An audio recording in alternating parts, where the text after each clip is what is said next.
뉴스였습니다. KBS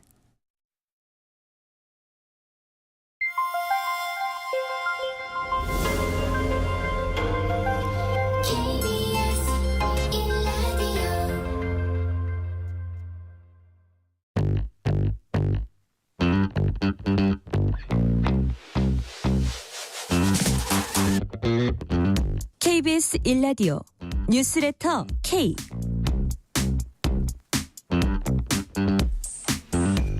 안녕하세요. 뉴스레터 K 진행하는 KBS 전종철 기자입니다. 검찰이 김건희 여사를 주가 조작 의혹과 고가 가방수수 의혹과 관련해 제3의 장소에서 조사한 것을 두고 여야가 치열한 공방을 벌였습니다. 국민의힘 당권 후보들이 득표 결과를 발표하는 전당대회를 하루 앞두고 막판 지지층 결집에 총력을 기울이고 있습니다. 관련 내용 포함한 정치 현안들 정치 토크 코너에서 짚어봅니다. 민주당 4곳의 지역 경선 당원 투표 결과 이재명 후보가 90%를 넘는 압도적 득표율로 선두를 달리고 있습니다. 당대표 경선에 나선 민주당 김두관 후보로부터 민주당 전당대회와 정치권 쟁점 현안에 대한 입장 들어봅니다. 고령과 인지력 논란으로 대선 후보 사퇴 압박을 받았던 바이든 미국 대통령이 결국 미국 민주당 대선 후보에서 물러나기로 했습니다. 파파뉴 코너에서 자세히 알아봅니다. 문자샵 9730, 짧은 문자 50원, 긴 문자는 100원, 어플리케이션 콩으로 보내시면 무료입니다. 유튜브 KBS 1라디오 계정 채팅으로도 얘기 나누실 수 있습니다. 문자 보내주시면 추첨을 통해서 커피 쿠폰 보내드릴 테니까요. 여러분의 이야기도 많이 들려주세요. 뉴스레터 K 지금부터 시작합니다.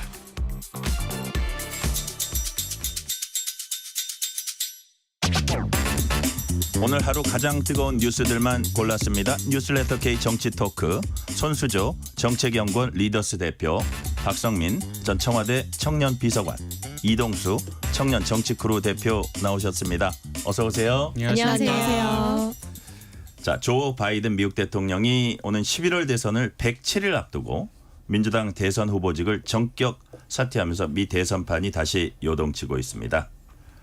바이든 대통령 결국은 고령에 따른 건강과 인지력 논란이 넘지 못한 셈인데요. 설마 했는데 정말 해버린 전격대능한 이런 바이든의 사퇴 결정. 우리 박성민 비서관 어떻게 보셨어요?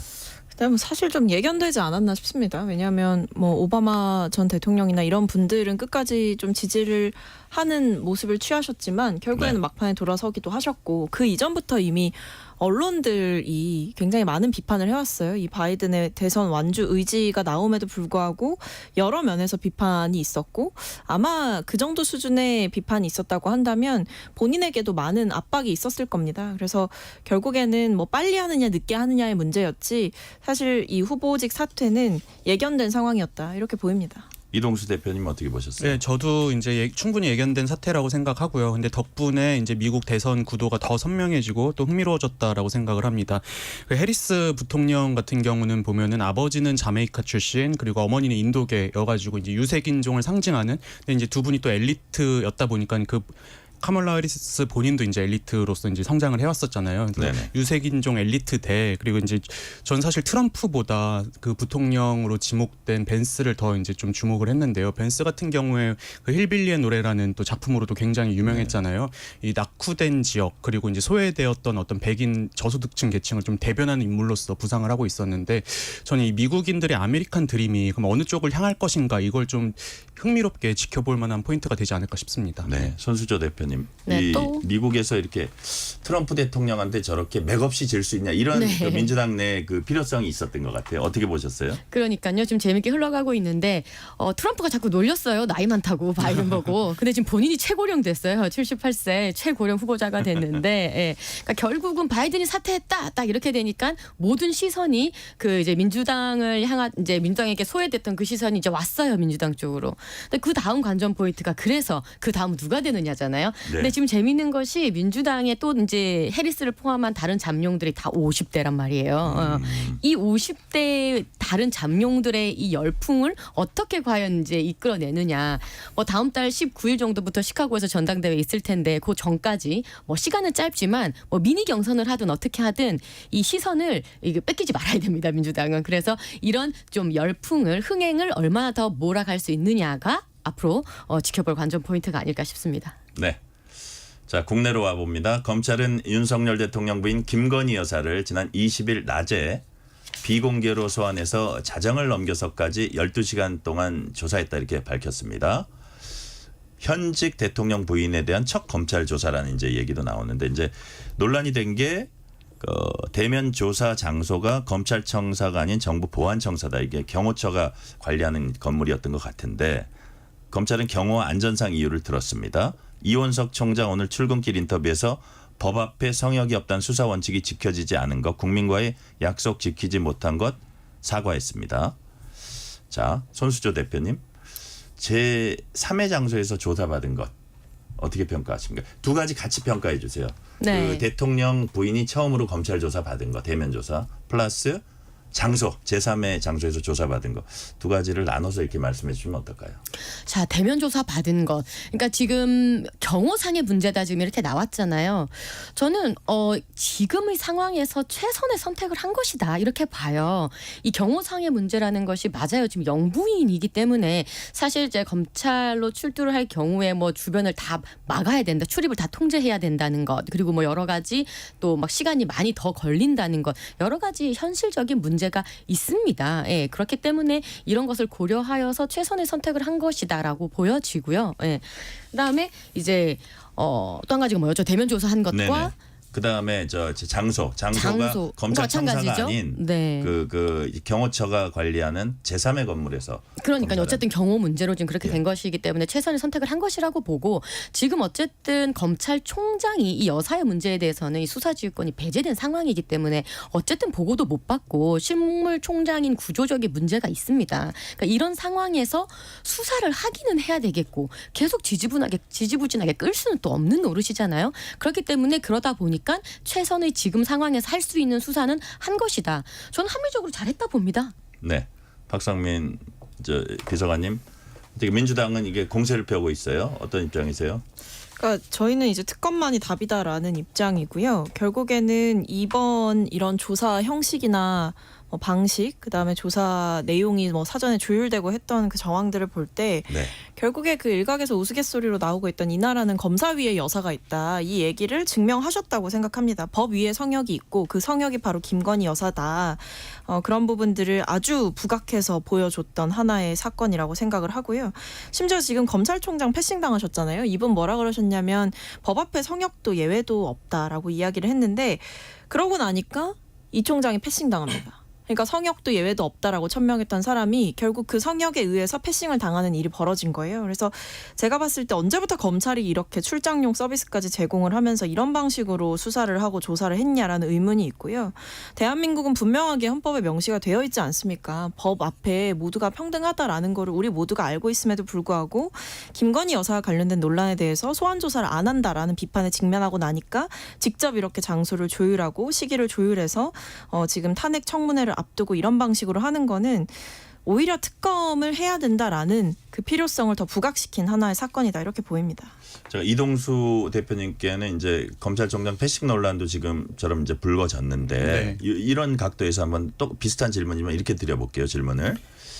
현직 대통령 부인 검찰 대면 조사 아까 말씀드린데 이번이 처음일 정도로 사실 검찰로서는 큰맘 먹고 조사를 한 걸 네. 거예요. 그 12시간 조사를 했어요. 네. 지금 가장 불거진 두 가지 사안에 대해서 다 조사를 했다고 하는데 자 현직 대통령 부인 12시간 검찰 그것도 그냥 서면 조사도 아니고 대면 조사 잘 해놓고 왜 이게 뭐 조사 장소라든지 검찰총장 보고 문제라든지 어떻게 보면 그 줄기는 대면 조사 그 자체입니다. 네. 그럼에도 불구하고 이게 논란이 좀 커지고 있단 말이에요. 네. 이런 걸 검찰이 몰랐을까요? 왜 이런 일이 벌어질까요? 지금 이게 이원석 검찰총장은 몰랐다는 거잖아요. 근데 이원석 검찰총장이 이미 누누이 성역 없는 수사하겠다. 제 말은 뭐냐면 네. 이런 일들 그런 영부인 조사 잘 해놓고 네. 이런 예를 들어서 장소 갖고 혹은 네, 뭐 왜 구체적인 검찰총장은 것들로, 패싱 갖고 네. 이 부분이 불거질 걸 알면서도 이렇게 했을까요? 아니면 그 부분이 궁금해하는 국민들이 많아서 제가 여쭤보는 근데 거예요. 저는 과연 이게 검찰이 제대로 조사할 의향이 있었는가부터가 좀 의문이긴 합니다. 왜냐하면은 사실 이렇게 비공개로 제3의 장소에서 한다는 게 논란이 있을 거라고 예상을 안 할 수가 없는 부분이잖아요. 근데 그럼에도 불구하고 이렇게 이제 제3의 장소에서 비공개로 한 것은 사실 명목상으로는 경호상의 이유였다고 하지만 경호상의 이유였다면 사실은 뭐 이재명 당대표라든지 다른 분들도 사실은 이게 해당이 될 수 있는 건데 경호상의 이유를 들어서 이렇게 비공개로 좀 조사를 했다는 거는 검찰 자체가 과연 이 제대로 조사할 의지가 있었나 저는 의구심을 갖지 않을 수 없는 것 같고요. 네, 뭐 일단은 그렇습니다. 예. 네, 제가 손수조 대표님한테 이 각도에서 한번 여쭤볼게요. 그러니까 이게 이제 검찰 조사라는 게 사실 검찰이 김건희 여사 12시간 조사하고 나면 얼마나 어떤 강도로 어떻게 했는지 우리는 알 수 없잖아요. 그냥 12시간 조사한 거 알고 그다음에 어떤 유의미한 결과가 나오면 그다음에 어떤 단계로 넘어가는 거고 그런데 사실 이 문제에 있어서는 조사 내용, 실질적인 내용이나 이것도 중요하지만 형식도 되게 중요하지 않았나 이런 거를 되짚어 볼 수 있을 것 같아요. 그러니까 이제 법 감정이라는 게 또 있잖아요. 그러니까 그 12시간 동안 무슨 내용으로 대화가 오고 갔는지 사람들은 모르기 때문에 그렇다면 형식을 사람들은 더 주목할 수도 있는 것 같은데 그런 건 어떻게 보세요? 그러니까요. 지금 가장 중요한 것은 내용이에요. 그 수사 내용. 근데 하지만 우리는 전부 형식 가지고 좀 얘기를 하고 있죠. 이것이 바로 민주당이 전 노린 거라고 생각을 해요. 보십시오. 민주당은 지금 누구보다도 박수 쳐야 됩니다. 그렇게 계속 수사라고 했잖아요. 수사했지 않습니까? 근데 박수 못 치겠거든요. 사실 내심은 수사하는 것보다 이 여사 리스크를 여당이 계속 안고 가기를 내심으로 바랄지도 몰라요. 그래서 박수 못 치겠으니까 지금 떼쓰는 겁니다. 아니 검찰총장한테 보고를 못하는 겁니다. 하면 안 되는 겁니다. 오히려 이창수 지검장이 너무나 원칙을 잘 지켰기 때문에 오히려 이거 가지고 역정내는 이원석 검찰총장이 꼰대입니다. 왕꼰대예요. 제가 볼 시간에서는. 그러니까 당연히 자기는 보고를 못 받는 건데 그거 자기한테 보고 안 했다고 지금 화내고 있는 거잖아요. 그러니까 그렇기 때문에 저는 이 형식적인 문제를 계속 꼬투리 잡는 것은 민주당의 정쟁일 뿐이다. 그래서 자꾸 형식을 가지고 이야기하도록 유도하고 있다. 더 중요한 것은 본질적인 것은 수사다. 수사를 했다는 것. 저는 이창수 지검장이 굉장히 큰 결단을 내려서 이번 수사 진행했다고 저는 보거든요. 이 부분에 대해서 어떻게 생각하세요? 자, 제가 관련 질문 하나만 더 해볼게요. 정치권 반응으로 가봅니다. 민주당은 국민청원 청문회를 앞둔 소환쇼 약속 대련이었다. 뭐 이런 그러니 특검만이 답이다. 이렇게 결론을 내렸다. 이렇게 공세를 벌였고요. 반면에 국민의힘은 손수조 대표 말씀 비슷한데 법률상 영부인은 엄연한 경호 대상으로 김 여사에 대한 비공개 수사는 합당한 조처였다. 오히려 조국 대표, 정진상 전 민주당 선대위 부실장에 대한 비공개 조사가 특혜였다. 뭐 이런 논리를 폈습니다. 박성민 비서관님 이런 공방은 어떻게 보세요? 그러니까 저는 이런 부분들까지도 이 방어 논리를 세워야 되는 여당의 처지가 좀 안쓰럽다고 생각을 하고요. 한편으로는. 그리고 국민들 앞에 좀 부끄럽지도 않냐라는 말씀을 먼저 드려야겠습니다. 일단 이거를 제대로 조사를 했다라고 볼 수 있습니까? 이거 누가 제대로 조사했다라고 생각을 합니까? 이거 경우 안전상의 이유로 제3의 장소에서 조사를 하는 거 이거 굉장히 이례적이잖아요. 그리고 이렇게 납득하기도 어렵죠. 그리고 성역 없는 수사를 강조를 했잖아요. 검찰총장이. 근데 그 과거에 그럼 검찰총장이 수사 전담팀 꾸리고 할 때는 조금만 지켜봐달라 이렇게 얘기하면서 특검 필요 없다라고 하시던 분들이 이제 와서는 이원석 검찰총장에게 보고할 의무가 없다 이렇게 얘기하시는 것 자체가 앞뒤가 맞지 않는 논리다라고 생각을 하고요.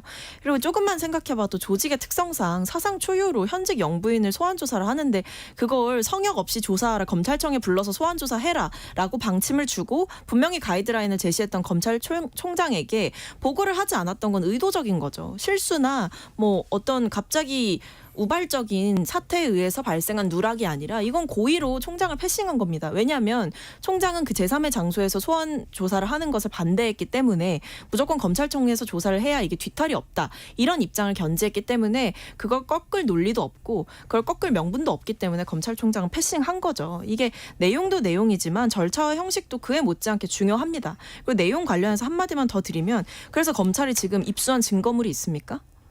뭐 김건희 여사가 받았던 그 명품 가방 그거 지금 대통령실에 있다는 거 아니에요. 그거 증거물 제출 받았냐고요.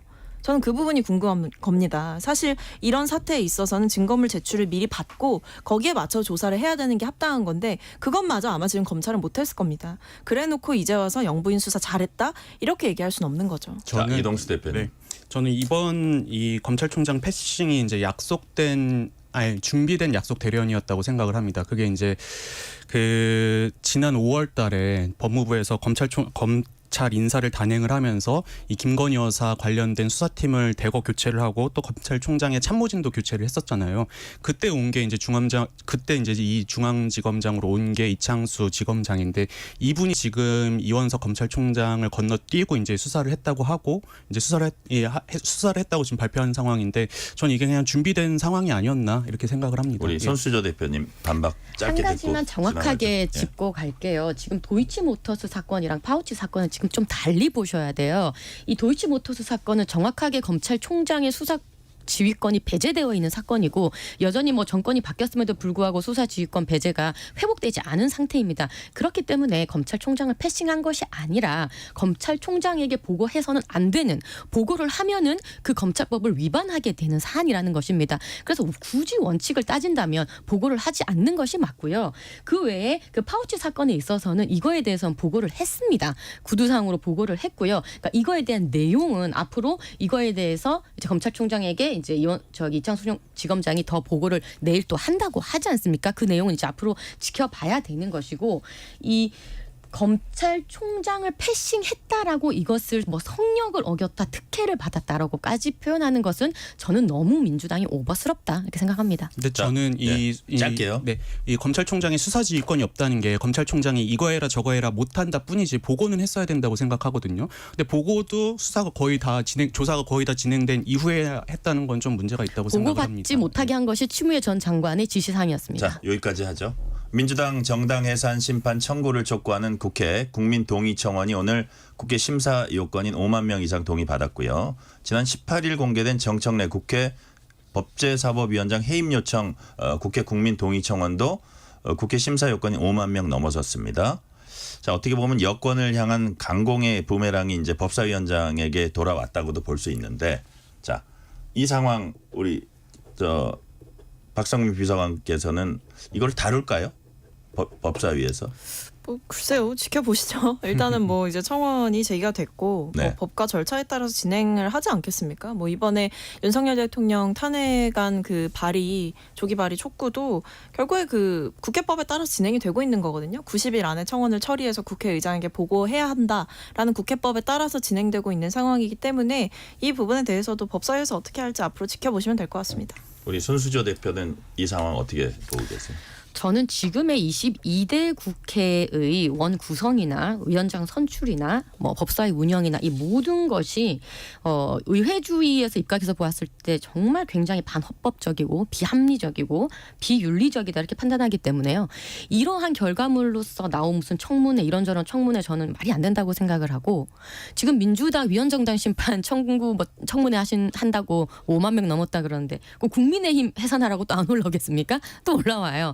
정청래 해임하라고 올라오고 또 누구 또 해임하라고 올라오고 다 올라올 때마다 그럼 이거 청문회 다 할 건가요?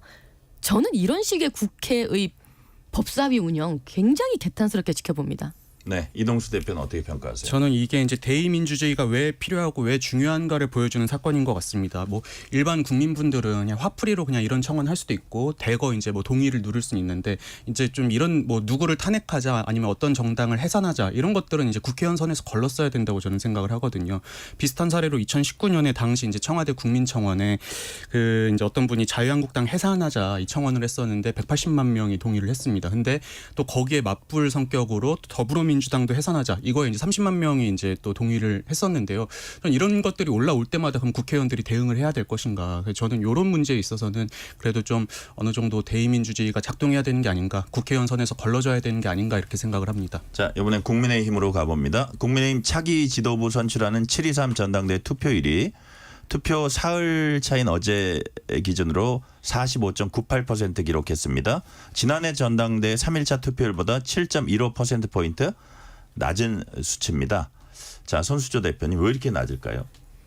흥행 실패입니다. 뭐 사실 민주당 투표율도 지금 많이 낮은 것 같은데 국민의힘도 그렇게 흥행됐다고 볼 수 없고 어대한 기류가 뭐 처음부터 지금까지 꽤 대세적으로 작용하는 것 같습니다. 그래서 1차에서 과연 한동훈 후보가 과반을 넘길지 안 넘길지 그것이 지금 가장 관전 포인트인 것 같은데 안 넘겨서 2차를 간다고 해도요.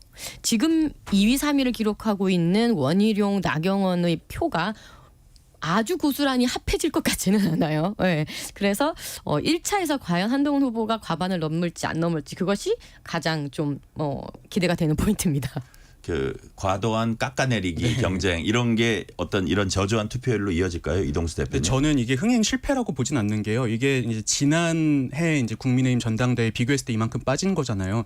저는 이게 이준석 표가 빠져서 그런 거라고 생각을 합니다. 실제로 이제 그때 이제 당대표 선거에서 천하람 후보가 득표한 거 보면 한 15% 정도 득표를 했고 또 이제 이준석 계로 분류됐었던 뭐 김용태 의원이나 허은하 전 의원 같은 경우도 한 20% 정도 득표했거든요. 좀 합쳐서. 예. 그래서 이분들 중에 이제 개혁신당으로 빠진 표도 있겠지만 또 그냥 국민의힘 당적을 갖고 있대 그냥 참여하지 않은 분들도 많을 거라고 생각해요. 전 그게 이제 반영된 게 아닌가 싶습니다.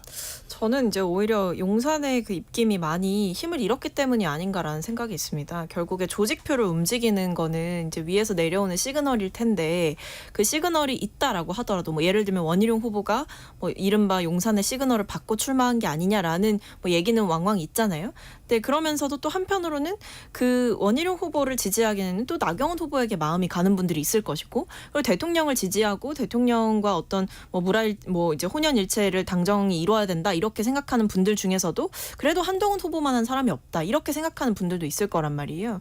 그래서 여러 의미로 지금 어떤 용산에서 가지고 갈 수 있는 그 권한 자체가 굉장히 없는 상태. 그래서 어떤 표에 주문을 할 수 있는 그 힘 자체가 상당히 빠진 상태다 보니까 그 표들이 각자 좀 분화하고 있는 상태가 아닌가 싶습니다.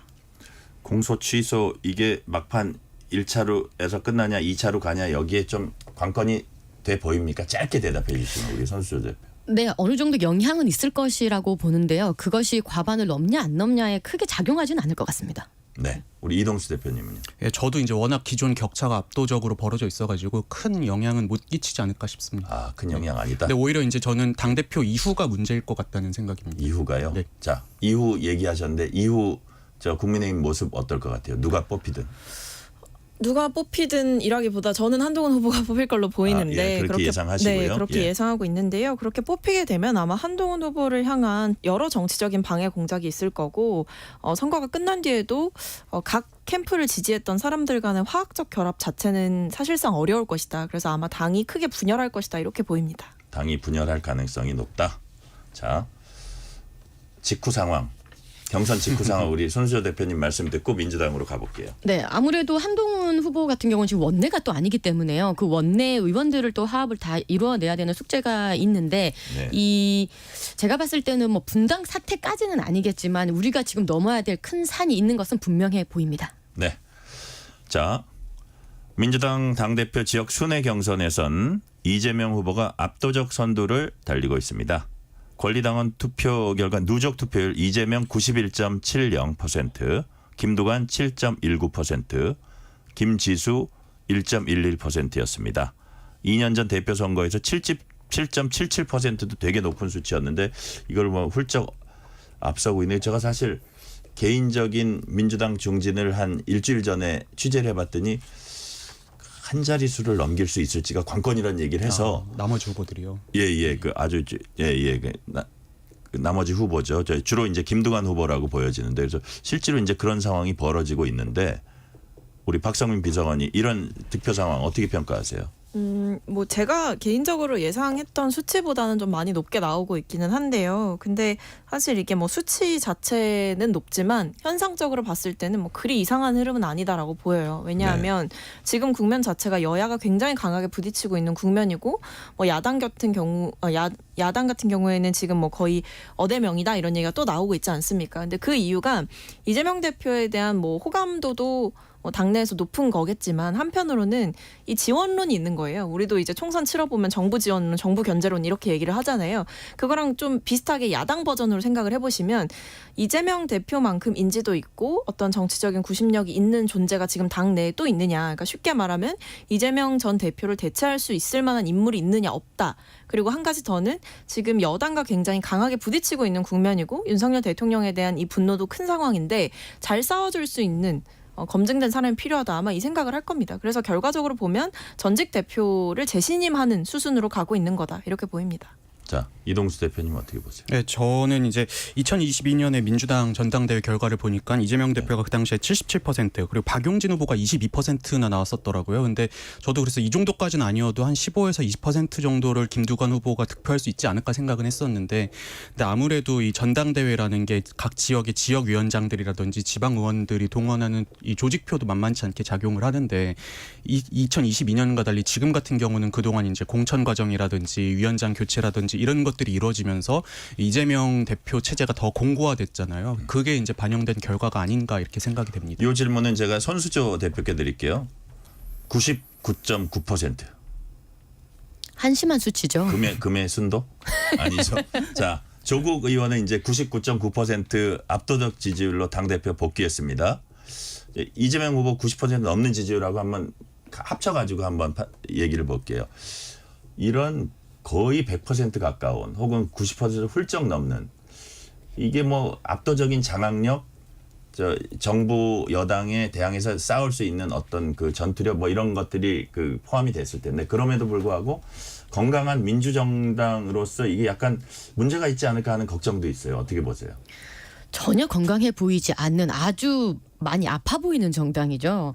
아니 어떻게 다양한 목소리를 담아내야 하는 정당이라는 곳이 이렇게 99.9%라는 99%가 넘는 이런 일방적인 아주 독재적인 상황에 내몰렸다라는 것은 지금 우리나라 거대 양당 이 제도 안에서 굉장히 우리가 뼈아프게 받아들여야 되는 수치라고 생각을 합니다. 특히 지난 이제 77.7 나오고 박영준 후보가 20% 정도 나왔을 때까지만 해도 최고 수치를 경신했다라는 얘기가 나왔는데, 이건 최고 수치를 넘어서는 아주 그냥 독재적인 숫자가 지금 나와버리니까 재미가 없는 거예요. 그리고 여러 가지 여론조사들이 또 나오겠지만 민주당 지지율이 그럼 올랐나? 아니에요. 떨어졌어요. 일반 국민께서 보시기에는 너무나 이 상황이 비정상적이라고 보시는 겁니다. 뭐냐? 민주당들끼리만의 잔치다라고 보여지는 것이죠.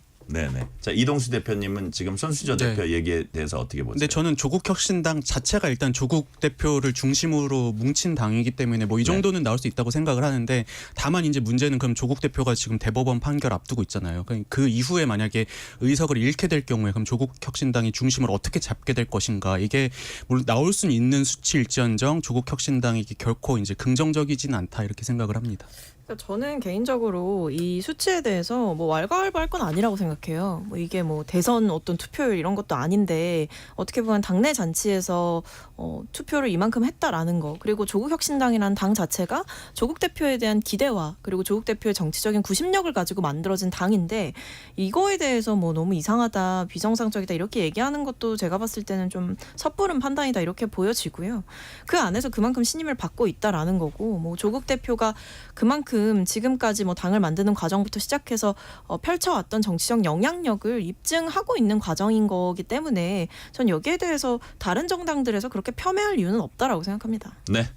오늘 말씀 여기까지 듣고요. 민주당 지지율 떨어졌다는 손수조 대표 발언 관련해서 이 조사는 리얼미터가 에너지경제신문 의뢰로 지난 15일에서 19일 사이 전국 18세 이상 유권자 2,506명을 대상으로 한 무선 유선 자동응답 전화조사로 정당 지지도 물어보니까 국민의힘 42.1%, 민주당 33.2% 기록했다는 그 조사고요. 자세한 사항 중앙선거여론조사심의 홈페이지 참조해 주시면 됩니다. 오늘 여기까지 말씀 듣겠습니다. 손수조 정책연구원 리더스 대표, 박성민 전 청와대 청년비서관, 이동수 청년정치크루 대표였습니다. 감사합니다. 감사합니다. 실시간 교통정보 알아보겠습니다. 교통정보센터 서휘영 리포터 나와주세요.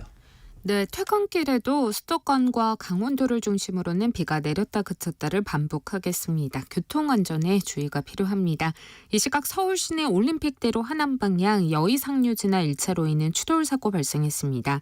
강서쪽으로 이동하는 트렌드의 성수대교부터 정체인데요. 가양대교까지 속도 내기 어렵고 강변북로도 한강대교에서 가양대교까지 밀리는데요. 그 사이 서강대교 가기 전 1차로에는 고장난 차가 서 있습니다. 고속도로는 교통량 많지 않은데요. 그래도 수도권 제1순환고속도로 송내까지 양방향으로 교통흐름 더디고요. 판교에서 구리 방향은 하남에서 토평까지 7km 정체입니다. 서해안고속도로 서울 쪽 매송휴게소에서 용담터널까지 또 광명역부터 금천까지 밀리고요. 나란히 가는 평택 시흥고속도로 시흥 쪽 송산마도에서 남한산 분기점까지 막힙니다. 경부고속도로 서울 방향은 북대구 부근 2차로에 낙하물이 있어서 조심하셔야겠습니다. 이후 기흥에서 수원 또 양재에서 반포까지 정체입니다. KBS 교통정보센터였습니다. 퇴근길 당신과 함께 읽는 세상 이야기 KBS 일라디오 뉴스레터 K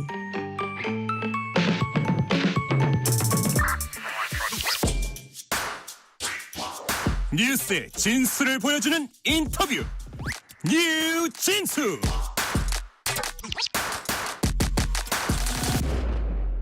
지난해 우리나라 결혼 건수는 19만 여건으로 집계됐습니다. 10년 만에 40% 급감한 수치입니다. 그런데 통계청 조사 결과 정년기 남녀 모두 가장 큰 부담으로 꼽은 건 바로 돈 문제.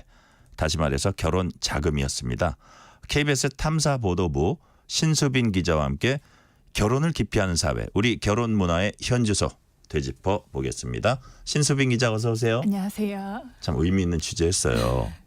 그냥 눈에 쏙 들어오네요. 먼저 실태부터 살펴보겠습니다. 이른바 웨딩플레이션, 웨딩 플러스 인플레이션이라는 신조어가 생길 정도로 결혼 비용이 그렇게 많이 뛰었다고 합니다. 요즘 평균 결혼 비용 얼마로 조사됐습니까? 이 한 결혼정보업체가 기혼 남녀 1,000명을 대상으로 조사한 평균 결혼 비용은 3억 474만 원입니다. 3억이 넘어요? 네, 여기 집값이 2억 4천여만 원이고요. 예. 집값을 제외하고도 예단 예물을 합쳐서 1,000만 원, 스튜디오 드레스 메이크업을 합친 이 스드메가 500만 원이 넘고요. 예. 집값을 빼고도 6천만 원 정도를 결혼식을 위해 투자해야 하는 겁니다. 이 한국 직장인 평균 연봉보다 2천만 원이 넘는 금액입니다. 이야. 엄청나군요. 자, 그러면 물가가 오르면 이제 가격은 뛰는 게 상식이겠죠. 근데 왜 이렇게까지 올랐을까요?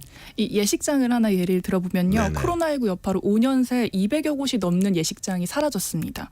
이 수요는 그대로인데 공급은 줄다 보니까 가격이 올랐는데요. 지난해 전국 예식장 한 곳당 평균 매출은 전년보다 23.8%나 증가했습니다. 근데 이 웨딩홀이 가격을 올리니까 다른 부대 업체에서들도 같이 가격을 올리는 겁니다. 관련된 업체들이 또 있잖아요. 네. 그죠? 뭐 이 정도 웨딩홀에서 하시니까요, 신랑님. 이 정도 드레스 입으셔야죠 하면서 가격을 그대로 올리는 겁니다. 이 오늘 결혼하는 것이 가장 싸다는 말이 나올 정도입니다. 어차피 계속 가격은 올라가니까 네, 그렇죠. 오늘 결혼하는 것이 싸다. 빨리 해라. 네, 빨리 그리고 딸이 해라. 이제 저 자고 오면 하지 말고 우리 저 가게에서 해라. 뭐 이런 거네요. 네, 그렇습니다. 자, 그러다 보니까 자, 결혼을 하지 않는 이유 중 가장 큰 이유가 결혼 자금이 부족해서라는 얘기 이제 공공연하게 돌고 있습니다. 이에 대한 조사도 이루어졌다고 들었습니다. 그 실태 어떻습니까?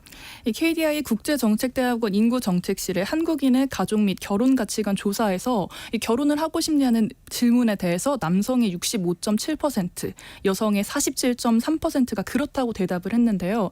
막상 주변 보면 또 결혼하는 사람은 없잖아요. 네네. 그럼 도대체 왜 결혼을 안 하냐? 그래서 통계청 조사를 보면 그 1위로 결혼자금 부족을 꼽았습니다.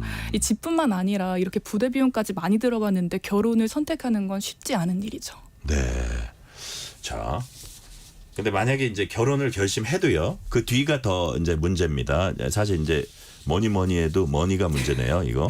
그렇습니다. 자, 예비 부부들은 이렇게 많은 돈 내면서도 자기가 뭐 결혼 준비할 때 이제 쓰는 비용 말하는 건데요. 자기가 잘한 건지 알 수 없는 게 큰 문제인 것 같습니다. 무슨 얘기냐면 웨딩 업계는 가격 비공개가 관행이라고요. 네. 온라인은 물론 이 유선상으로도 알 수가 없어서 여기 왜 자기네만 왜 그래요? 관행이라는 이유로 직접 찾아오라고 하는 겁니다. 2020년 통계청 조사를 보면요. 온라인에 세부 가격을 표시한 웨딩홀이 단 8%에 불과할 정도인데요. 예. 더욱이 가격이 또 천차만별입니다. 제가 직접 가서 알아봤는지 아니면 웨딩 전문가죠. 이 웨딩 플래너와 함께 갔는지 박람회를 거쳤는지에 따라서 가격이 달라집니다. 그 시가처럼 달라지기 때문에 예비 부부들은 정보 비대칭에 빠질 수밖에 없습니다. 네. 아니 우리가 이제 상식적으로 보면 동네에 식당이 2개만 있어도 훨씬 우리가 이제 그 식사의 질이라든지 가격이라든지 이렇게 할 수 있고 3개면 더 좋고 그런 거거든요. 근데 아무리 서로 경쟁하는 업체가 많아도 서로 이제 그 가격이나 이런 게 비공개다. 일종의 약간 담합 같은 느낌도 드는데 뭐 그런 게 만약에 있었으면 공정거래위원회가 했을 것 같기도 한데 그 얘기는 이제 나중에 하고요. 자, 그렇다면 예비 부부들은 이제 툭하면 붙는 추가금을 지적을 하고 있어요. 네. 스튜디오 촬영, 웨딩드레스, 화장. 이게 스드메군요. 스드메 네. 삼총사. 스튜디오, 웨딩드레스, 메이크업, 코스메틱, 메이크업. 화장. 네. 메이크업의 준말이군요. 네. 스드메 삼총사. 그렇게 추가금이 많이 붙는다고 하는데 자, 더 좋은 드레스, 한복, 양복 입기 위해서 어느 정도 추가금 이제 붙을 수는 있겠지만 어느 정도길래 이렇게 예비 신랑 신부들이 한숨을 쉬는 건가요? 혹시 그 퍼얼레라는 말을 들어보셨을까요? 퍼얼레? 아니 스드메도 있는데 또 퍼얼레도 있어요? 네, 퍼얼레는 뭐를 퍼오는 거 아니에요? 이렇게? 그거 아니구나. 아닙니다. 그 예비 부부들은 다 아는 말인데요. 이 예. 퍼스트웨어 처음 입는 드레스는 추가금 100만 원 내셔야 되고요. 예. 얼리 스타트, 레이트 스타트라고 해서 일찍 화장을 받거나 늦게 화장을 받으시려면 다 추가금이 듭니다. 이렇게 줄여서 퍼얼레라고 부르는데요. 이렇게 여러 명목으로 추가금이 적게는 10만 원, 많게는 뭐 30만 원, 100만 원, 200만 원 이렇게 넘게 붙는 겁니다. 디자인에 따라서 프리미엄입니다, 블랙입니다, 골드입니다 이런 식으로 200만 원이 금세 넘어가니까 예산보다 훨씬 더 많은 금액을 쓰게 되는 겁니다. 야, 네 진짜 퍼스트웨어 처음 입는 드레스 이것도 퍼얼레도 그렇지만 얼리 스타트, 레이트 스타트에서 화장을 자기네가 하루 종일 하는데 조금 일찍 받으면 2, 30만 원 더 받고 좀 결혼식이 좀 늦을 수도 있잖아요. 네, 그렇죠. 그날 시간이 늦게 받으면 더 받고 이거는 정말 요만한 틈만 있어도 돈을 뜯어내는 구조군요. 네, 그렇습니다. 갑자기 화가 나는데. 자, 그렇다면 예비 부부들로서는 이제 한 번뿐인 결혼식이라는 업체 부추김에 돈을 쓸 수밖에 없다고 이제 말하고 있어요. 네. 터무니없는 요구를 하는 것도 많죠. 근데 드레스 대여점을 예시로 들어보면요. 5에서 10만 원 정도를 시착비를 냅니다. 웨딩 드레스를 입으려고요. 그러면 이게 나한테 잘 어울리는지 확인하기 위해서 사진을 찍지 않습니까? 네. 근데 사진은 찍을 수가 없고 대신 그림을 그리라고 말합니다. 그림? 네, 사진은 느낌을 담아낼 수가 없기 때문에 그림으로 느낌을 좀 구현하라는 겁니다. 왜 그러죠? 왜 사진을 안 하고 그림을 그러는 이유는? 명목상으로 느낌을 담아낼 수 없기 때문입니다. 그래요? 네, 이런 식으로 어처구니 없는 요구를 하는데요. 어처구니 없네요. 이게 다 관행이고 거의 대부분 이렇게 진행을 하고 있습니다. 또 웨딩홀에서는 착석 가능 인원보다 많은 보증 인원을 요구해서요. 결혼식장의 규모가 아니라 업체 측의 최소 보증 인원에 맞춰야 합니다. 이 착석 가능 인원이 200명인데 300명이 넘는 인원을 보증 인원으로 요구하는 겁니다. 부모님 하객분들은 결혼식을 안 보니까 괜찮습니다. 밥 드시러 가세요. 이런 대답이 돌아오거든요. 이런 식으로 뭐 곡당 5만 원을 더 내면 결혼식 입장곡을 바꿀 수 있습니다. 이런 저희가 생각했을 때는 좀 상식적이지 않는 요구들을 하는데도 결혼식장이 부족하니까 예약은 1년치가 꽉 차 있는 실정입니다. 야, 예비 신랑 신부 즉 소비자들을 완전 봉으로 보는 그런 약간 업계 관행이 있나 봐요. 자, 제가 지금 막 문자들이 쏟아져 들어오고 있는데 그중에 대표적인 거 제가 읽어드릴게요. 강경호 씨가 결혼 자금 부족 실감합니다. 너무 비용이 많이 들어서 결혼할 엄두가 나지 않습니다. 유유. 7233님. 결혼 못하는 사회는 부동산 가격 고공행진 결과입니다. 나라 발전의 족쇄라고 봐요. 이제 집이 있어야 되는데 그쵸. 집 구하기가 너무 힘든 그 많은 분들이 이렇게 생각하실 것 같아요. 그런 부분은. 자, 다음 질문으로 넘어갈게요. 이렇게 이제 정보 비대칭 막 그 비공개가 아까 관행이라 그랬잖아요. 가격 비공개. 그러니까 우리가 뭐 서로 비교해 가지고 어디를 가고 그렇게 되면 우리가 훨씬 더 양질의 가성비 좋은 데를 갈 수 있는데 그게 지금 이 웨딩 업계에서는 안 된다는 거잖아요. 네, 맞습니다. 그죠? 자, 이렇게 정보 비대칭에 시달리다 보니까 그렇다면 이런 사람의 도움을 받으면 더 나을까 해서 가는 게 결혼 전문가인 웨딩 플래너입니다. 웨딩 네. 플래너 이제 찾는데 함께 결혼식 준비 이제 해주시는 분들이라고 볼 수 있는데 이분들 찾는 게 해결책입니까? 또 그것도 아닙니다. 그거 아니에요. 큰일 났네. 네, 좀 왜 들여다보면 그렇죠? 소비자 입장에서는 두 공급자를 맞닥뜨리다 보니까 오히려 더 큰 피해를 입을 수도 있습니다. 이 플래너들이 웨딩 업체와 연결을 해주면서 중개 수수료 즉 수고비를 받는데 너무 과한 수고비를 요구할 때가 많은 겁니다. 거기도 또 강적이군요. 네, 어렵게 만난 현직 웨딩 플래너에 따르면 네. 예복, 예물, 한복, 본식 스낵, 본식 DVD 뭐 중간중간에 저희가 아는 것들은 다 수고비가 들어가 있어서요.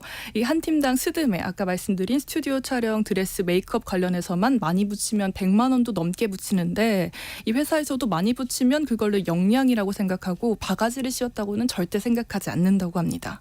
이 월 1,000만 원 찍어봤어? 이런 질문이 플래너들 사이에서는 능력의 지표 같은 게 됐다고 해요. 심지어 회사에서는 신랑 신부와 같이 동행을 나가는 걸 필수로 시켰는데 그 이유는 예비부부와 친해지면 수고비를 더 붙여도 그냥 좋은 게 좋은 거다 하고 넘어가 주기 때문이라고 합니다. 웨딩 플래너.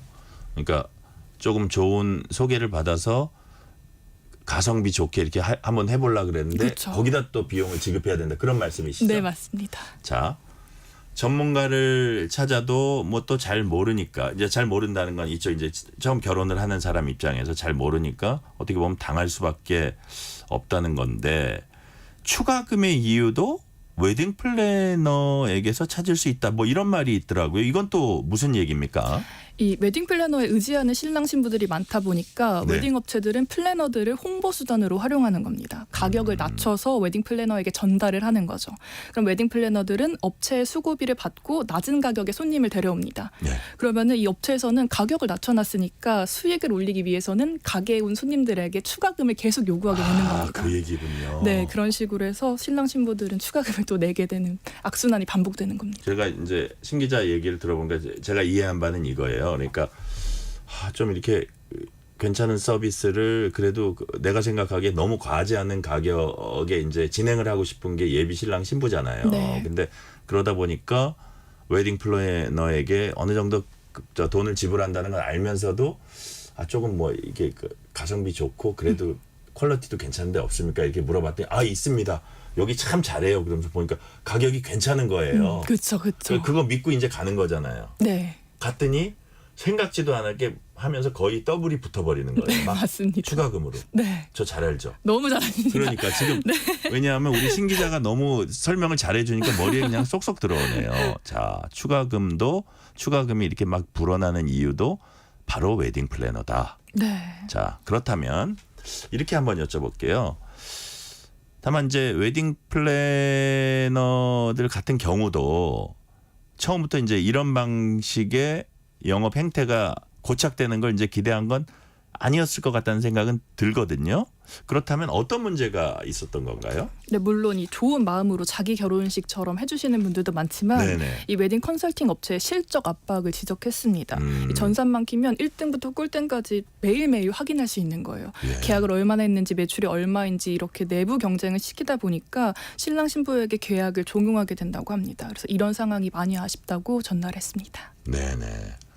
뭐 내부 저 웨딩 플래너들도 나름대로 이제 항변할 말은 있다. 그런 말씀인데 여하튼 그 업계에서는 여러 가지로 이렇게 마치 다단계처럼 이렇게 막 얽혀져 있군요. 네. 예. 자, 그렇다면 지금 막 문자가 쏟아져 들어오고 있어요. 우리 신 기자가 취재를 잘했나 봐요. 자, 9987님이 뭐라 그랬냐면요. 저는 35년 전에 사진관이 있는 예식장에서 결혼했어요. 예식비는 무료였고 신혼집은 기찻길 옆 단칸방에 살았는데요. 그 외에 결혼 비용은 안 들어갔던 것 같아요. 이런 좀 35년 전에 말씀을 해주셨고요. 자, 7475님이 꼭 예식장에서 식을 올려야만 결혼했다고 생각합니까? 쓸데없는 곳에 돈을 쓰는 건 아닌지 이렇게 뭐라 그럴까요? 좀 소박하면서도 실속 있는 결혼을 하는 게 어떠냐 이런 말씀을 이제 해주셨는데 사실 요즘은 예식장뿐만이 아니라 호텔에서 결혼하는 사람들도 많아요. 많죠. 그럼 사실 그 금액이 아까 우리가 말한 이거보다도 훨씬 더 엄청나고 무슨 뭐 꽃값이 얼마였니 막 이런 얘기도 있더라고요. 호텔 예식장 같은 경우에는 네. 평균 1억 정도를 최소로 잡고 생각하시면 됩니다. 1억에서 그 예식장 쓰는 것만. 네, 이제 식비랑 포함해서 1억 정도 드는데 이게 최소 금액이고요. 여기서 뭐 꽃값이나 뭐 식비를 조금 더 올린다거나 하면은 훨씬 더 2억, 3억까지 뛰실 수 있습니다. 최소가 1억. 최소가 1억으로 신 기자가 지금 취재를 해보니까 최소가 네. 1억이고 그다음에 조금 뭐 꽃값 올리고 음식 조금 더 좋은 걸로 하자 이러면 그냥 2억 3억이 바로 올라간다 이거죠. 네, 맞습니다. 그러니까요. 지금 아까 이런 하소연하는 분들 입장에서 보면 참 기가 찰 일입니다. 자, 결국 이제 예비 신랑 신부 소비자만 이제 봉이라는 건데 지금까지 한국 소비자원에 접수된 피해 구제 신청 같은 게 얼마나 되는지 그 규모가 얼마나 되는지 또 특이한 어떤 그 뭐라 그럴까요? 항변 내용이랄까 이런 것도 있을 것 같아요. 어떤 게 있습니까? 이 5년간 한국 소비자원에 접수된 예식, 결혼 준비 대행 서비스 피해 구제 신청만 2,300여 건이 넘고요. 네. 올해 상반기만 해도 387건이 접수됐습니다. 이 계약금을 50%나 냈는데 환불이 불가하고 뭐 드레스는 무조건 네 벌을 다 구입해야 되는 뭐 이런 무조건 되어야 되는 이런 식의 일들이 많았는데요. 네. 일반적으로 우리 거래관행하고는 맞지 않는 여러 가지 요구를 하는데도 소비자 입장에서는 받아들이지 않을 수가 없는 그런 시장 상황입니다. 그러니까요. 참 답답한 상황이네요. 이러다 보니까 이게 어쨌든 결혼이 적으니까 출산율도 떨어지는 아주 뭐 이유 중에 하나라는 생각이 드니까 더 답답한 생각이 드는데 자 그렇다면 이런 피해가 일어나지 않도록 미리 예방하는 게 더 중요할 겁니다. 정부도 대책 마련하고 있다는데 어떤 정책을 지금 마련하고 있습니까? 이 내년부터는 한국소비자원 가격정보 사이트에 결혼 관련 품목과 서비스 가격 항목이 생기고요. 올해 말에는 결혼 서비스 제공업자가 지켜야 하는 가격 표시제 도입 방안도 마련합니다. 또 과다한 위약금이나 불리한 조항 등 이 소비자 피해가 많이 나타나는 점을 고려해 결혼 준비 대행 서비스 분야의 표준 약관 마련을 추진 중입니다. 네. 자 어쨌든 정부도 어떤 그 대책을 지금 마련하려고 하고 있는 건데 근데 뭐 정부도 나름대로 노력을 할 거예요. 근데 네. 현 상황을 좀 크게 개선을 시키려면 눈에 띄게 개선시키려면 좀 더 획기적인 대책 나와야 한다 이런 지적들도 많이 하시더라고요. 네. 전문가들이 제안하는 좀 더 세부적인 대응 방안 어떤 게 있습니까? 이 기본 요금을 저렴하게 측정하고 고가의 옵션이나 추가 비용을 요구하는 경우가 지금도 많지 않습니까? 그러다 네네. 보니까 추가적인 비용은 총 가격의 몇 %를 넘을 수 없다. 이런 식으로 규제하는 방안을 추천했고요.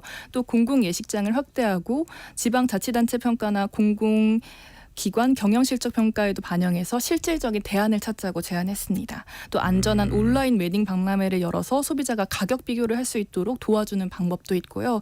이 무엇보다 관계부처의 적극적인 정책을 요구하고 있습니다. 그러니까 이거 다 중요한 것들이네요. 예를 들어 근데 제가 보기에는 키포인트가 이게 소비자가 아주 많은 가격들 여러 가지 옵션들 여러 가지 대안들을 우리가 선택할 수 있는 것들을 다 그 가격이나 퀄리티나 이런 거를 좀 투명하게 볼 수 있는 네.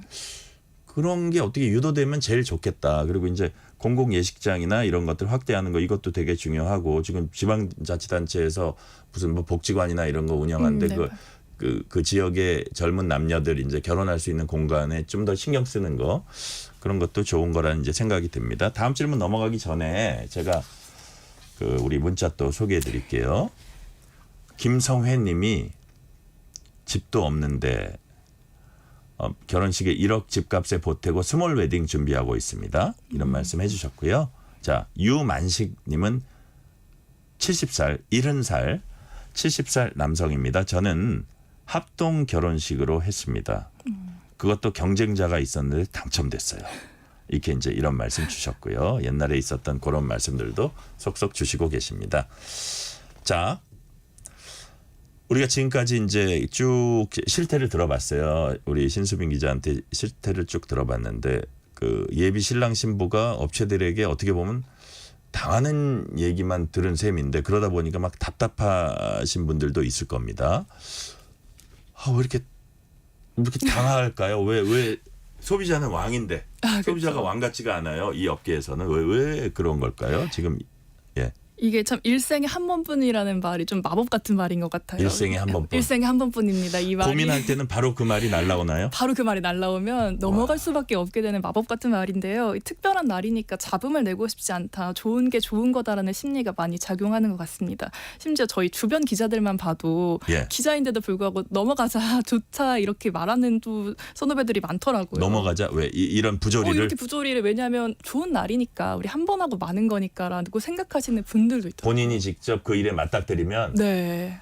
여기하고 싸워서 뭐하냐 한 그쵸. 번 하고 아유 그렇게 복잡하다 그냥 넘어가자. 네, 기자들도 기자들조차도 그런 분들이 많더라고요. 사실 그렇군요. 결혼식은 반복적으로 올리는 게 아니다 보니까 구매 경험은 없고 시장에 대해서 모르니까 더군다나 불투명한 시장이기 때문에 더 끌려가게 됩니다. 또 결혼은 한 번 올리면 끝이라 단골 고객이 생기지 않는 시장이기 때문에 최대한 많은 금액을 얻어내려 하고요. 가격을 올린다 하더라도 결혼식 하는 사람들만의 관심사기 때문에 전체 소비자한테 미치는 영향이 크지 않습니다. 그러다 보니 신랑 신부만 괴로운 그런 상황이 반복되어 오고 있었던 겁니다. 네. 문자 2개 소개하겠습니다. 9097님이 출산율 꼴찌 이유가 거기에도 있었군요. 나라가 어떻게 될지 걱정입니다. 이상식님이 애 낳으라고 하지만 말고 결혼 비용 같은 문제부터 빨리 해결해야 합니다.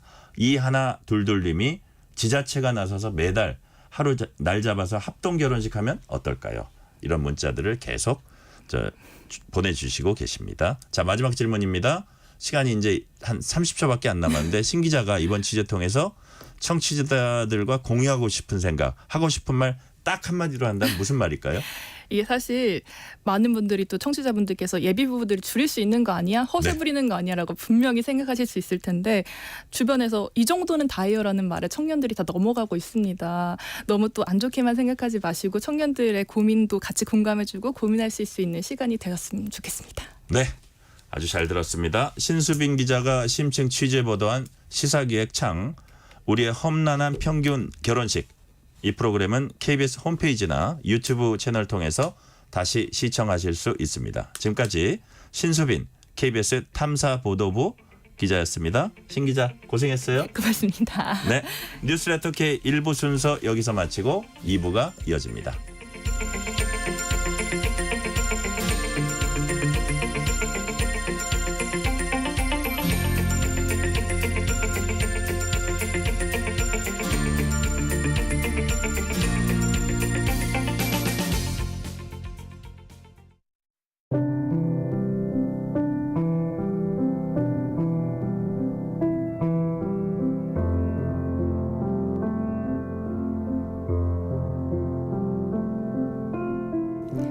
KBS 라디오 연중기획 희망충전 대한민국 596번째 이야기. 안녕하세요. 아나운서 유지원입니다. 11살 민정이는 선천성 희귀 질환인 에이퍼트 증후군을 앓고 있습니다. 태어날 때부터 손가락과 발가락이 서로 엉겨붙어 있었던 민정이. 물건을 잡는 것도 제대로 신발을 신는 것도 혼자 힘으로는 어려웠는데요. 친구들과 함께 피아노도 치고 운동장에서 뛰어놀고도 싶었지만 현실은 그렇지 못했습니다. 수술이 가능하다는 진단에 희망을 품고 기다려온 시간. 하지만 아빠의 사업이 기울며 압류와 불어나는 빚에 민정이의 수술은 점점 더 희미해져만 갑니다. 피아노 선생님이 되고 싶다는 민정이를 품에 안고 미안함의 눈물을 흘리는 아빠. 민정이의 간절한 소망이 이루어질 수 있도록 여러분이 두 손을 꼭 잡아주세요.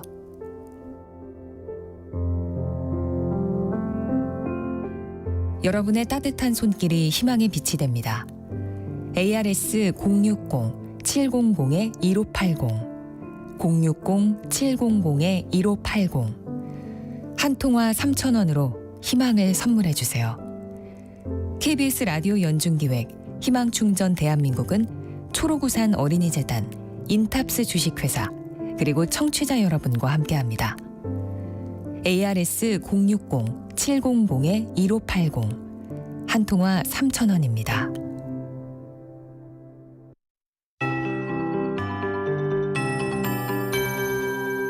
KBS 58분 날씨.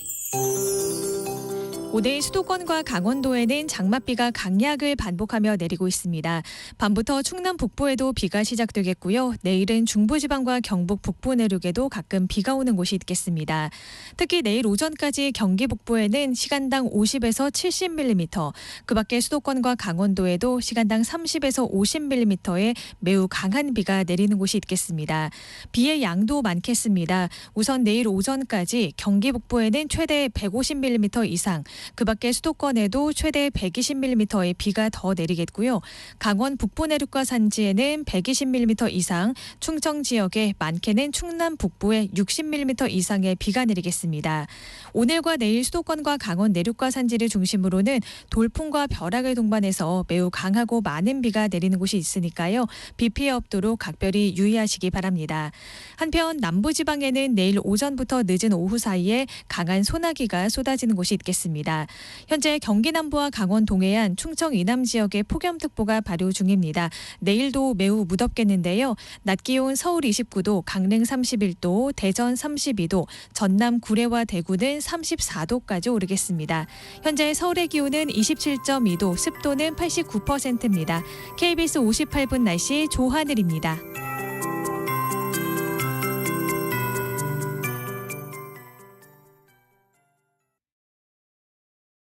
정성을 다하는 국민의 방송 KBS가 6시를 알려드립니다. AM 711kHz, FM 97.3MHz, KBS 1라디오입니다. HLKA.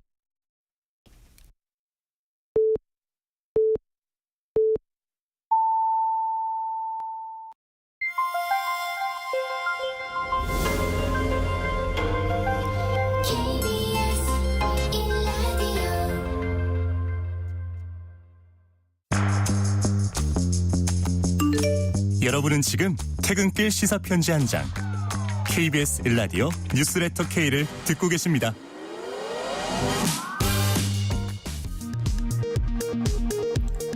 이 시각 라디오 정보센터 뉴스입니다.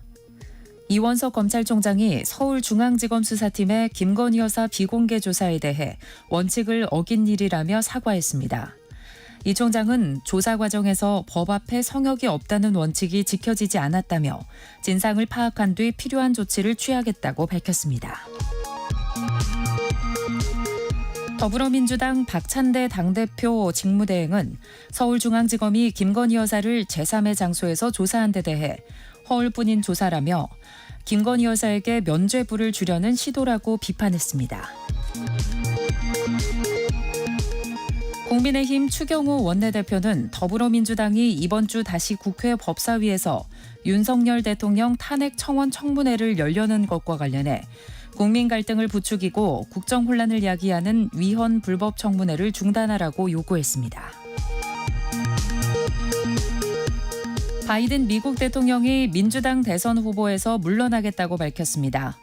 민주당의 차기 대선 후보로 유력한 해리스 부통령은 트럼프 전 대통령을 이기겠다고 말했습니다. 대학로 소극장 학전을 30여 년간 운영하며 후배 예술인을 배출해온 가수 김민기 씨가 향년 73세를 일기로 별세했습니다. 고 김민기 씨는 1970년 아침 이슬로 데뷔했습니다. 지금까지 라디오 정보센터 뉴스 편유희였습니다.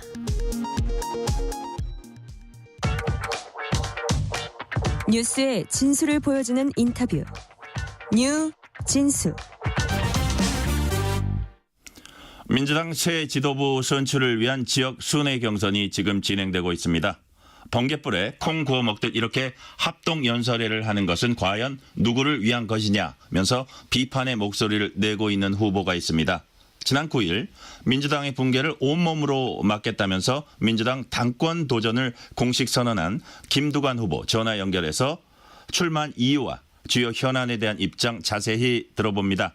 김두관 후보님 안녕하세요. 예, 반갑습니다. 김두관 후보입니다. 자, 후보님은 당대표 출마를 선언하면서 민주당의 역동성과 다양성에 대한 우려 나타냈습니다. 출마의 변 다시 한번 말씀해 주세요. 우리 더불어민주당이 차기 지방선거 대선에서 반드시 승리하려고 그러면 민주당의 강점인 다양성과 역동성이 살아나야 하는데 이재명 대표 2년 동안 우리 당내에서 민주주의가 많이 훼손이 됐습니다. 네네. 당 지도부에 찍히면 죽는다는 공포 분위기도 좀 있고 나와 생각이 다르면 배척하고 이지매하는 그런 나쁜 문화가 지금 만들어지고 있거든요.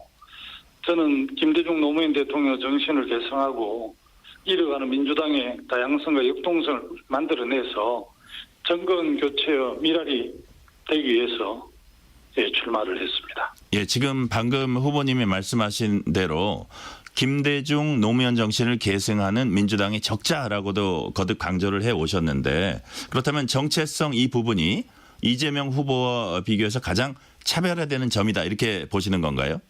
예, 김대중 총재 시절에도 당내 다양한 계파가 있었고 경쟁이 있었습니다.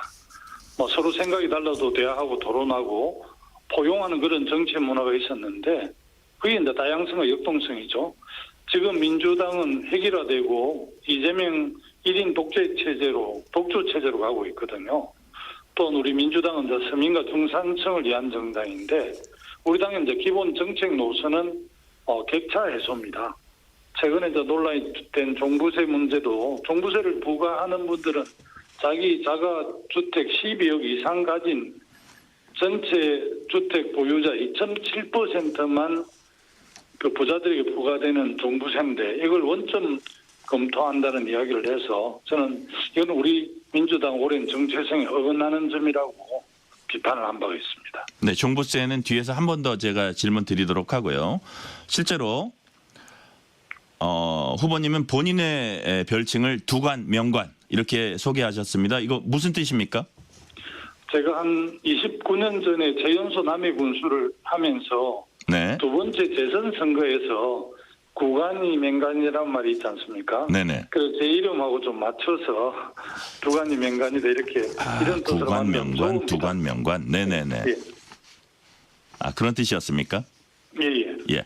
지금 말씀하신 대로 이제 30대 경남 남해군수 2003년에 노무현 정부 첫 행정자치부 장관 2010년 경남도지사 이후 20대와 21대 국회의원 지냈습니다. 행정과 입법에서 남다른 탄탄한 이력을 이제 갖고 있다는 평가를 받고 계신데요. 요 질문은 좀 짧게 대답해 주세요. 자, 20년 넘는 기간 중에 가장 잘한 일 어떤 겁니까? 제가 남해군수 시절에 동계 스포츠 전지 훈련장인 남해 스포츠 센터도 만들고요. 네. 독일의 강부 간호사들이 돌아와서 쉼터가 된 남해 독일 마을을 만든 게 지금 돌아보면 가장 보람이 있었던 거라고 생각이 되었습니다. 제가 지금 막 떠오르는 게 남해 군수 하실 때 기자실 폐쇄한 것도 아마 있었던 것 같아요. 예, 그것도. 그거는 1등은 아닌가 보죠. 예. 자, 반면에 20년 동안 가장 아쉬웠던 부분 뭡니까? 지난 2012년에 제가 경남도지사 시절에 대선 참여하면서 중도에 경남도정을 마무리하지 못하고 나오면서 경남도민들에게 마음의 상처를 준 게 가장 아쉬웠고 미안했던 부분입니다. 네. 자, 다시 이제 현재로 돌아와서요. 후보님은 현 민주당이 일극체제다 이렇게 강하게 비판을 해 오셨습니다. 아울러서 관련해서 최고위원 경선 결과 두고도 우려를 이제 표하셨습니다. 우려하시는 이유 뭔가요? 예선을 통과해서 8분의 최고위원 후보들이 네네. 지금 자기들은 그 합동 유세에서 자기 정견을 발표하는데 자기 정견은 별로 없고 이재명 후보 파디하고 이재명 후보 찬양하고 진명 경쟁에 돌입을 했어요. 네. 그 최고위원 그런 걸 보면서 이재명 당대표, 이재명 대통령 사법 리스크로부터 이재명 지키기 등 충성 경쟁을 너무 가열되게 해서 전당대회를 내가 보면서 이게 왕정시대 무슨 전체주의 시대에 온 것 같은 착각이 될 정도로 걱정이 되고 오히려 이제 이런 최고위원들이 5분이 이제 최고위원이 되기 때문에 5인 5색의 그런 다양한 당내 목소리를 반영해서 지도부가 역할을 해야 되는데 이렇게 되면 5인 1색이 될 것 같아서 참 많은 염려가 되고 걱정이 됩니다. 네, 지금 말씀하신 이른바 명비어청가에 대한 그 뒷일이 걱정이 된다 말씀하셨고요. 김두관 후보님의 이제 일극체제 비판에 대해서 이재명 후보는 뭐라 그랬냐면 당원의 선택을 폄하하지 말라. 일극체제라는 표현 잘못됐다. 여기에 대해서 어떻게 재반박하시겠습니까? 뭐 그런 논리라면 이제 국민의 다수가 선택해서 윤석열 정부가 출범했기 때문에 어떻게 보면 우리가 무조건 따르고 비판해서는 안 된다 이렇게 논리로 성립될 수 있는데요. 선택은 한순간이지만 정치는 매 순간 움직이는 생물이지 않습니까? 네네. 상황에 따라서 지지할 것은 지지하고 비판할 것은 비판해야 한다고 저는 생각을 하고요. 네. 이재명 후보께서 이제 당원의 선택이라고 말했는데 그 당원들 중에 정말 강경파 당원들 굉장히 문제라고 생각을 합니다. 나하고 생각이 다른 걸 나하고 틀렸다 이렇게 생각하면서 볼 때처럼 공격을 하면 그게 우리 민주당의 민주라는 그 DNA를 공격하는 거기 때문에 저는 뭐 그렇게 가서는 안 된다는 생각을 분명히 갖고 있고요. 최근 그 당심하고 일반 민심하고 차이가 많이 나는 그것에 대해서 한번 돌아볼 필요가 있다 이렇게 생각을 합니다. 네. 선택은 순간이지만 정치는 매 순간이다. 그리고 생물이다 말씀해 주셨고요. 그런데 일각에선 김 후보님의 일극체제 비판에 대해 진정성을 또 의심하는 분들도 있어요. 지난 대선에서도 그렇고 대선 이후 이재명 후보의 당대표 도전 당시에 당내 일각에서 이제 비판도 꽤 있었는데 김 후보님은 이 후보에 대한 지지 의사 계속 밝힌 바가 있기 때문인데요. 상황이 변한 겁니까? 아니면 김 후보님 처지가 변한 겁니까? 정확하게 말씀드리면 상황이 변화했다고 봐야죠. 대선 경선과 지난번 당대표 도전 당시가 오늘날의 민주당 같았으면 제가 그때 그런 선택을 하지 않았을 겁니다. 네. 당시에는 지금처럼 일극체제 아니었거든요. 그런데 이제 이재명 대표가 지금 2년간 당의 대표로 있으면서 급격히 이제 갱도가 되어 있고요. 1인 후보, 이재명 후보 1인 사당화 되어 가고 있다 저는 그렇게 생각을 합니다. 그래서 지금은 저는 당연히 비판할 때라고 생각을 하고요. 그것이 민주당을 살리는 길이라고 생각을 합니다. 네. 지금 저희는 김두관 민주당 당대표 후보와 얘기 이어가고 있습니다. 민주당 차기 당대표 적합도를 묻는 여론조사에서 또다시 민심과 당심의 괴리가 큰 것으로 조사가 됐어요. 일반 국민 모두를 대상으로 한 조사에선 이 후보와 김 후보 간 격차가 18.9% 났지만 민주당 지지층만을 대상으로 한 조사에서는 이 후보가 압도적 지지를 받았습니다. 80% 넘는. 이 조사는 여론조사 전문회사 에이스 리서치가 뉴시스 의뢰로 지난 14일과 15일 이틀간 전국 만 18세 이상 성인 대상 ARS 조사 방식으로 진행됐습니다. 자세한 내용은 중앙선거 여론조사심의위 홈페이지 참조하시면 됩니다. 자, 후보님은 이 간극을 어떻게 메꾸냐에 민주당의 미래가 달렸다 이렇게 지적했습니다. 구체적으로 어떤 부분이 우려됩니까? 대통령 선거는 이제 민주당 지지자만으로 치르는 게 아니지 않습니까? 네. 민주당 내부에서 이제 90% 이상 지지를 받아도 국민이 49%만 밀어주면 결국은 지는 게 선거거든요. 네네. 토요일 날 발표된 갤럽 조사에서 이제 민주당은 27%, 국민의힘은 35%가 나왔습니다. 국힘이 전대에서 난장판을 쳐도 민주당보다 이제 8% 높게 나온 이유가 무엇인지 우리가 곰곰이 한번 생각을 해봐야 되고요. 네. 국민들이 이제 우리 민주당에게 지난 총선에서 175석, 범야권의 192석을 몰아준 것은 무능한 윤석열 정부 대신 인생을 챙기라는 의미도 내포되어 있거든요. 이 중도층 국민들 눈에는 정치권 매일 싸우고 민생은 뒤처져 이렇게 아마 느껴질 겁니다. 그래서 저는 중산층이 민주당을 떠나면 정권 탄환은 어렵기 때문에 어쨌든 그 민심을 얻고 민생을 챙기는 게 매우 중요하다. 그래서 민심하고 당심하고 비슷하게 갈 때만이 중도층이 우리 민주당을 오고 그렇게 해야만이 우리가 승리할 수 있다는 점을 제가 우려해서 그런 지적을 한 겁니다. 네. 자, 지금 중도층 말씀하셨는데 관련해서 제가 질문 하나 드릴게요. 아까 이제 종부세 말씀도 하셨는데요. 이재명 후보가 종부세 개편안 언급한 것과 관련해서 김두관 후보님은 당의 DNA 해치는 정책이다 이렇게 되게 조심스러운 입장을 보이시고 또 비판을 하셨어요. 근데 종부세 취지에 찬성하더라도 시대 상황이 달라졌다면 선봐야 하는 것 아니냐 이런 지적들이 당 일각에서 나오고 또 이젠 민주당이 부동산이나 세제 개편, 부동산 세제 개편 통해서 중도층 확장해야 된다, 외연 확장해야 된다는 지적들도 민주당 안팎에서 또 나오고 있습니다. 이 부분은 어떻게 보세요? 저도 누구보다도 이제 중도층과 외연을 확대해야만 우리 민주당이 정리할 수 있다는 주장을 늘 하고 있거든요. 지금도. 네네. 저는 뭐 논의 자체는 당연히 그럴 필요가 있다고 생각하고요. 하지만 이제 민주당이 절대 가서 안 되는 길이 있는데요. 우리나라뿐만 아니라 전 세계가 지난 30년간 신자유주의로 인해서 네. 몸살을 앓고 있고 그 결과가 격차가 확대돼 있거든요. 특히 이제 우리 당은 중산층과 서민을 위한 당이기 때문에 또 종부세를 한 4조 정도 이렇게 걷어서 지금 수도권과 지방의 격차가 굉장히 심하지 않습니까? 그래서 예. 지방 정부의 상당한 재원으로 종부세가 지방으로 가고 있습니다. 그래서 종부세가 줄어드는 것 때문에 지방정부 시도라든지 시군구 지방정부가 재정 어려움 때문에 복지라든지 여러 가지 그 사업들을 하는데 굉장히 지장이 있습니다. 그래서 네네.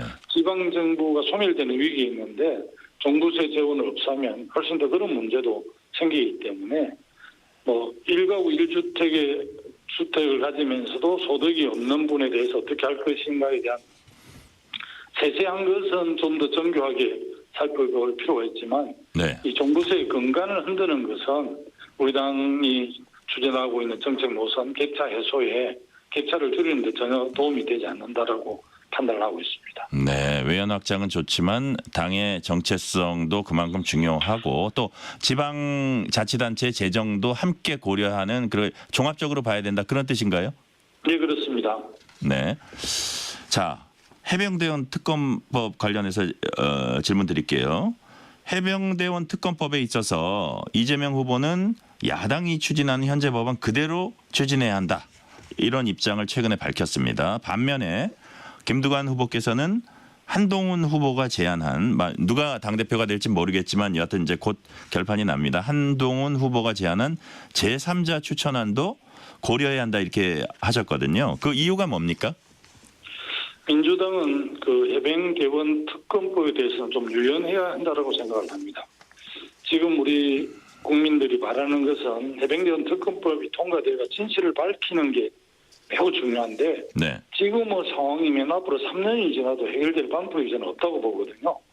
지금같이 강대강 대결 구도에서는 국민의힘에서 8표가 넘어와야만이 대통령 거부권을 다시 재의결을 해서 해병대 특검으로 갈 수 있는데 그게 불가능하기 때문에 강대강으로 부딪히는 것보다는 뭐 한동훈 후보가 될지 누가 될지 내일이면 결정 나겠지만 일단 한동훈 후보가 유력하다고 보면 한동훈 후보가 제안한 특검으로 편하게 테이블에 앉아서 논의를 해서 네. 지금은 최해병 진실을 가리고 책임자를 처벌하는 게 가장 더 우선이라고 생각하기 때문에 저는 그렇게 생각하고 있고 그게 저는 실용이라고 생각을 합니다. 실용이고 그다음에 진실 규명이 최우선 과제라면 서로 협의해 가지고 접합점을 찾아야 된다 그런 뜻인가요?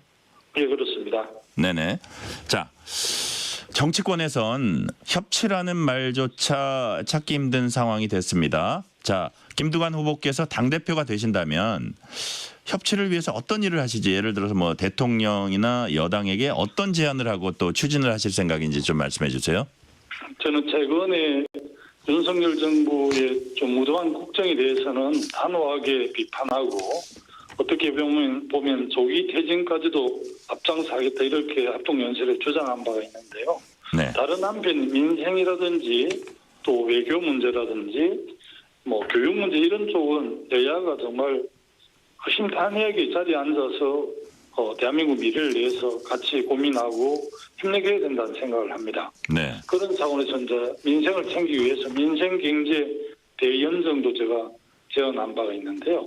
지금 협치가 안 되는 거는 굳이 그 책임 소재를 따지자면 국정을 운영하는 정부 여당이 있습니다. 윤석열 대통령께서 지난 총선에서 압승한 야당을 인정해서 국정기조가 지금까지 있다면 그 국정기조를 민심에 충실한 방식으로 국정기조를 바꾸야만이 협치가 될 수 있는데 협치가 안 되니 우리 국민들이 얼마나 불편합니까? 정치가 하는 역할이 국민들 등 따뜻하고 배부르게 하는 게 정치의 요체라 하지만 저는 거기 한 개 더 덧붙이자면 국민의 마음을 편안하게 해주는 것도 정치의 요체라고 생각하는데 네. 지금 여야가 강대강으로 싸우니까 국민들 입장에서는 여야가 똑같다. 정치권의 기대를 그나마 희망은 정치권에서 만들어가야 되는데 국가의 예산과 재원 주요 정책을 결정하는 그 결정권을 국민을 대신해서 정부 여당 또 국회가 갖고 있기 때문에 여기에 기대를 해야 되는데 정치권에 기대할 기회가 없으니까 우리 국민들이 너무나 절망하고 있는 거죠. 이 현실을 우리 정치권에서 애면하면 안 된다는 게 저희 생각입니다. 네. 국회에서는 탄핵 정원 청문회가 열렸습니다. 또 앞으로 26일에 또 열리고요. 여당에선 이재명 대표의 사법 리스크 때문에 야당이 탄핵을 추진한다고 주장하고 모든 뭐 국회가 얼그러지는 이런 것들의 그 근본 원인이 이재명 대표 사법 리스크 때문이라고 비난을 하고 있습니다. 여당의 이런 주장 어느 정도 동의하십니까? 동의한다기보다는 지금 말씀드린 양측 치킨 게임 구도가 사라지지 않거든요. 네. 그러니까 이런 논란이 어떻게 끝이 나겠습니까? 이재명 후보가 대표가 되는 순간 갈등은 심화되고 지속될 것이라고 저는 봐요. 오히려 이제 제가 우리 당원들의 선택을 받아서 당대표가 되면 한편으로는 윤 정부의 실정에 대해서 날카롭게 비판하고 싸우겠지만 한편으로는 민생을 또 챙길 수 있지 않겠는가. 그래서 또 민생경제 대연정을 통해서 이 어려운 국민들의 삶을 좀 이렇게 챙길 수 있지 않겠는가 이런 생각을 해보게 되는데요. 지금 강대강으로 그야말로 마주치는 치킨 게임이 돼가지고 너무 걱정이네요. 네. 시간이 한 3, 4분 남았는데 지금 경선 얘기 한 두어 가지 더 여쭤볼게요. 후보님께서는 지역 경선 합동 연설의 진행 방식에 있어서 문제가 있다 이렇게 주장하셨는데 구체적으로 어떤 부분이 잘못됐다고 보시는 겁니까? 사실은 제주부터 20일 경선을 했는데 네. 19일 날 거의 투표가 끝났고요. 제주 경선은 이제 10시부터 합동 연설이 12시 끝나는데 12시까지 열어놓기는 했지만 사실은 정책을 발표를 듣지 않고 당원들이 사전에 투표를 하는 계기거든요. 네. 그런 점에 대한 문제 제기를 했고 또 이게 전당대회가 민주주의 축제의장이 돼야 되는데 이게 뭐 오전에 제주하고 오후에 인천 다음 날 강원하고 다시 오후에는 대구 연구를 하니까 네. 뭐 오히려 당원들하고 차 한잔 나눌 시간도 없이 그냥 일찍 그렇게 짜여져 있으니까 민주주의 축제인 전당대회에서 정견 발표도 하고 뭐 담소도 하고 지역의 의견도 듣고 이렇게 또 정책에 반영하고 그렇게 돼야 되는데 너무 이게 형식에 불과한 것 같아서 그런 점을 좀 지적을 했습니다. 예, 충분히 후보를 알릴 그 여지가 적다 이런 말씀하신 것 같고요. 지금까지 이제 그 진행된 경선 결과 보면 이미 승부는 이재명 후보 당선으로 정해졌다 이렇게 보는 사람들이 이제 많은 편입니다.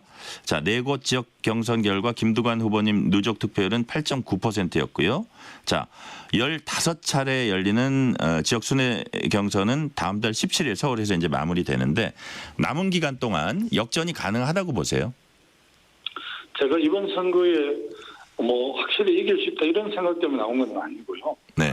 지금 90% 나온 당원들의 그런 표심도 인정하면서 또 아주 일부만 끝났거든요. 지금 투표율이 30% 정도 되고 있고 또 많은 당원들이 남아 있고 또 부산, 경남, 울산 또 광주, 전남북이 있기 때문에 제가 뭐 이길 수 있다 이렇게 말씀드리지 않겠습니다만은 지금보다 훨씬 더 의미 있는 유의미한 득표를 할 수 있다고 생각하고요.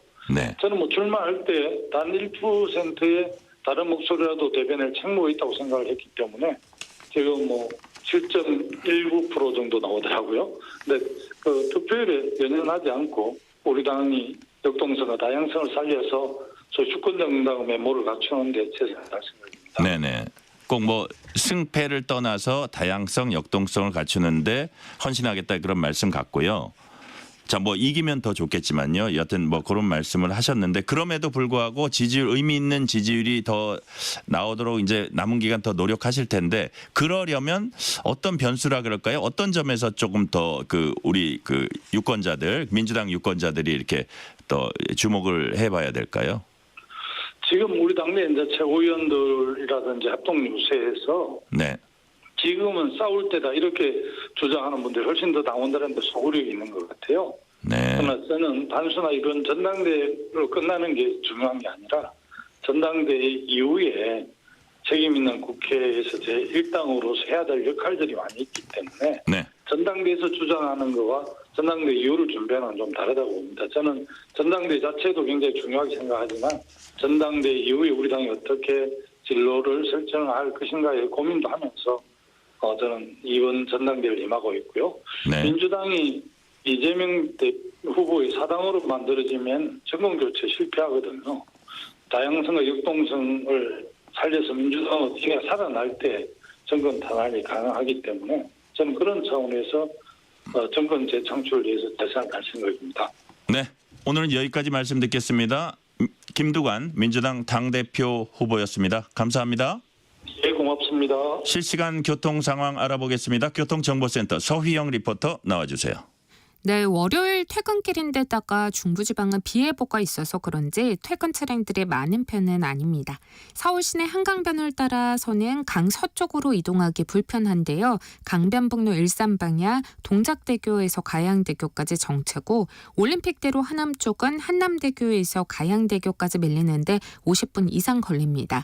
동부간선은 의정부 쪽은 성동분기점에서 상계교까지 교통흐름 더딥니다.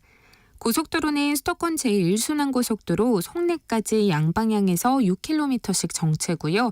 경기 동쪽에서는 판교에서 구리 방향, 하남에서 토평까지 밀립니다.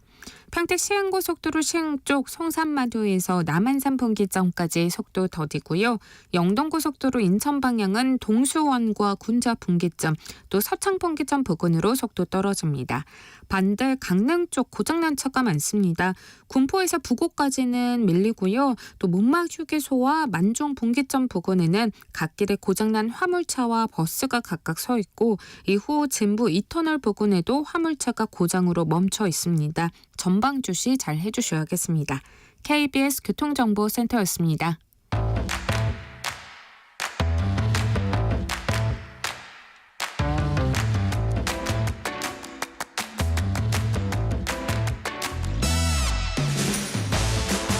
앞서 김두관 민주당 당대표 후보 인터뷰는 김 후보 일정 때문에 오늘 오후 3시에 사전 녹음된 것임을 알려드립니다. 인터뷰 중 김두관 후보가 언급한 여론조사는 한국갤럽이 지난 16일부터 18일까지 전국 만 18세 이상 유권자 1000명 대상 무작위 추출된 무선전화 가상번호에 전화조사원 인터뷰 방식으로 진행한 결과입니다. 자세한 내용은 중앙선거 여론조사심의위원회나 한국갤럽 홈페이지 각각 참조하시면 됩니다. 자, 다음 순서입니다. 파고 또 파고 골라서 엄선한 뉴스만 전해드립니다. 파파뉴 코너, 오늘은 서은영 뉴스 큐레이터와 함께합니다. 어서 오세요. 안녕하세요. 첫 소식은 미국 대선 뉴스입니다. 조 바이든 미국 대통령이 결국 재선에 도전하지 않기로 했습니다. 사실상 후보 지명 절차만 남겨놓은 대선 후보의 전격 사퇴. 네. 놀라운 일이죠. 네, 그러니까 경선까지 이기고도 재선 도전 안 한 거는 이번이 처음이라고 하더라고요. 그러니까 그 전에 이제 중도 포기한 대통령들이 있었습니다만 다 경선 치르지 않은 상태에서 이제 중도 하자였던 거고요. 그렇죠. 이게 참 TV 토론 참패 후에 이제 사퇴론 불거진 지 한 24일 만에 이제 이런 전격 사퇴를 결정을 한 건데요. 이번 이 사퇴 결정부터 실제 발표까지 이게 상당히 비밀리에 좀 진행이 됐었던 모양이에요. 네. 이게 카멀라 해리스 부통령 같은 러닝메이트인데도 불구하고 발표 당일에 알았다고 합니다. 그 정도로 이제 상당히 비밀리에 속전속결로 진행이 됐던 건데 21일에 이제 현지 시간으로 21일에 이제 SNS X에 이제 글을 올리면서 이 사퇴 이제 사실을 발표를 했었거든요. 근데 입장문도 바로 전날 작성이 됐다고 하고요. 바이든 대통령이 참모들에게 사퇴 결정 알린 건 심지어 이 공식 입장문 발표 1분 전이었다고 합니다. 그래서 외신 보도들 좀 살펴보니까 질 바이든 여사만 알았나요? 질 바이든 여사랑 몇 명 이제 이 연설문 작성한 이제 일부 참모 정말 최측근 몇 명만 알고 있었다고 왜냐하면 질 바이든 여사 얘기만 듣는다는 그런 약간 농담반 진담반의 얘기도 있었잖아요. 네. 근데 뭐 외신들 보니까 뭐 질 바이든 여사의 뭐 그런 멘트를 뭐 인용하진 않았습니다만 조용히 옆에서 이제 글을 후보를 지지하고 응원해주는 역할을 했다. 뭐 이런 이제 표현들이 있더라고요. 이제 뉴욕타임스나 이 워싱턴 포스트에서 이게 얼마나 좀 이 암암리에 은밀하게 추진됐는지를 좀 이 상황을 알려주는 차원에서 좀 이런 이야기들이 있었는데 바이든 캠프 일부 참모는 심지어 발표 당일까지 선거 준비하고 있었다고 합니다. 자, 그렇다면 이제 바이든 대통령이 사퇴 결정과 함께 해리스 부통령 지지 선언을 했어요. 네. 그렇다면 해리스 부통령이 민주당 대선 후보가 될 가능성이 커졌다. 이렇게는 볼 수 있는 거죠. 현재로서는 가장 가능성이 높다라고는 할 수 있습니다. 그러나 대의원들이 만약에 바꾸기를 원한다라고 하면 다른 후보가 지명이 될 수도 있습니다. 그러니까 여러 가지 가능성이 아직은 남아있는 상황인데요. 일단은 두 가지 시나리오를 말씀드릴 수 있을 것 같아요. 그러니까 우선 첫 번째는 민주당이 전당대회 전에 이제 내부적으로 해리스 부통령을 대선 후보로 지명하기로 아예 내부적으로 합의를 하고 이 전당대회에서는 이제 말하자면 미니 경선처럼 이제 치르는 형식적인 투표 절차만 밟는 겁니다. 그래서 그냥 사실 이제 후보로 내세우고 투표를 진행을 하지만 실제로는 대선 후보는 결정이 돼 있는 거죠. 민주당 전당대회가 이제 다음 달 19일이니까 지금으로부터는 한 달도 남지 않은 상황이에요. 그리고 이거를 만약에 8월 7일 최종 후보 등록 마감일 기준으로 카운트하면 20일도 안 남았거든요. 이 기간 동안에 후보를 새로 내세워서 그 후보를 검증하고 투표를 진행을 하고 이런 것들을 모든 절차를 밟기에는 상당히 시간이 빠듯하다. 그래서 현재로서는 해리스 부통령이 대선 후보가 되는 게 가장 현실적이다. 이런 이야기가 나오는 겁니다. 이 시나리오의 장점, 가장 큰 장점이 하나가 있어요. 돈 아니에요? 맞습니다. 돈일 것 같아요. 맞습니다. 이 선거라는 건 정말 많은 돈이 들잖아요. 네. 특히나 대선 말에 무엇합니까? 근데 지금까지 이제 바이든 캠프에 모금된 선거 자금이 2억 4천만 달러고 공화당보다 근데 이게 밀려요. 그러니까 2억 8,500만 달러인데 만약에 후보를 바꾼다? 그러면 이거 기부금 처음부터 다시 모아야 됩니다. 그러니까 바이든 그다음에 네. 해리스는 같은 러닝메이트니까 네. 여기 모금된 걸 그대로 쓸 수 있는 건데 맞습니다. 이게 만약에 대선 후보가 바뀐다. 네. 그러면 이거는 다시 그냥 아무 제로 의미가 베이스에서 없어져요? 다시 시작을 해야 됩니다. 이 짧은 기간에? 네. 그러니까 이 돈의 문제에 있어서도 사실 계산기를 두들겨 보면 다른 시나리오를 좀 택하기 어려울 것이다. 이런 이야기가 나오는 거죠. 네, 돈 문제가 걸려 있습니다. 네. 상당히 커 보이네요. 그런데 사실 해리스 부통령이 인기가 아주 많다.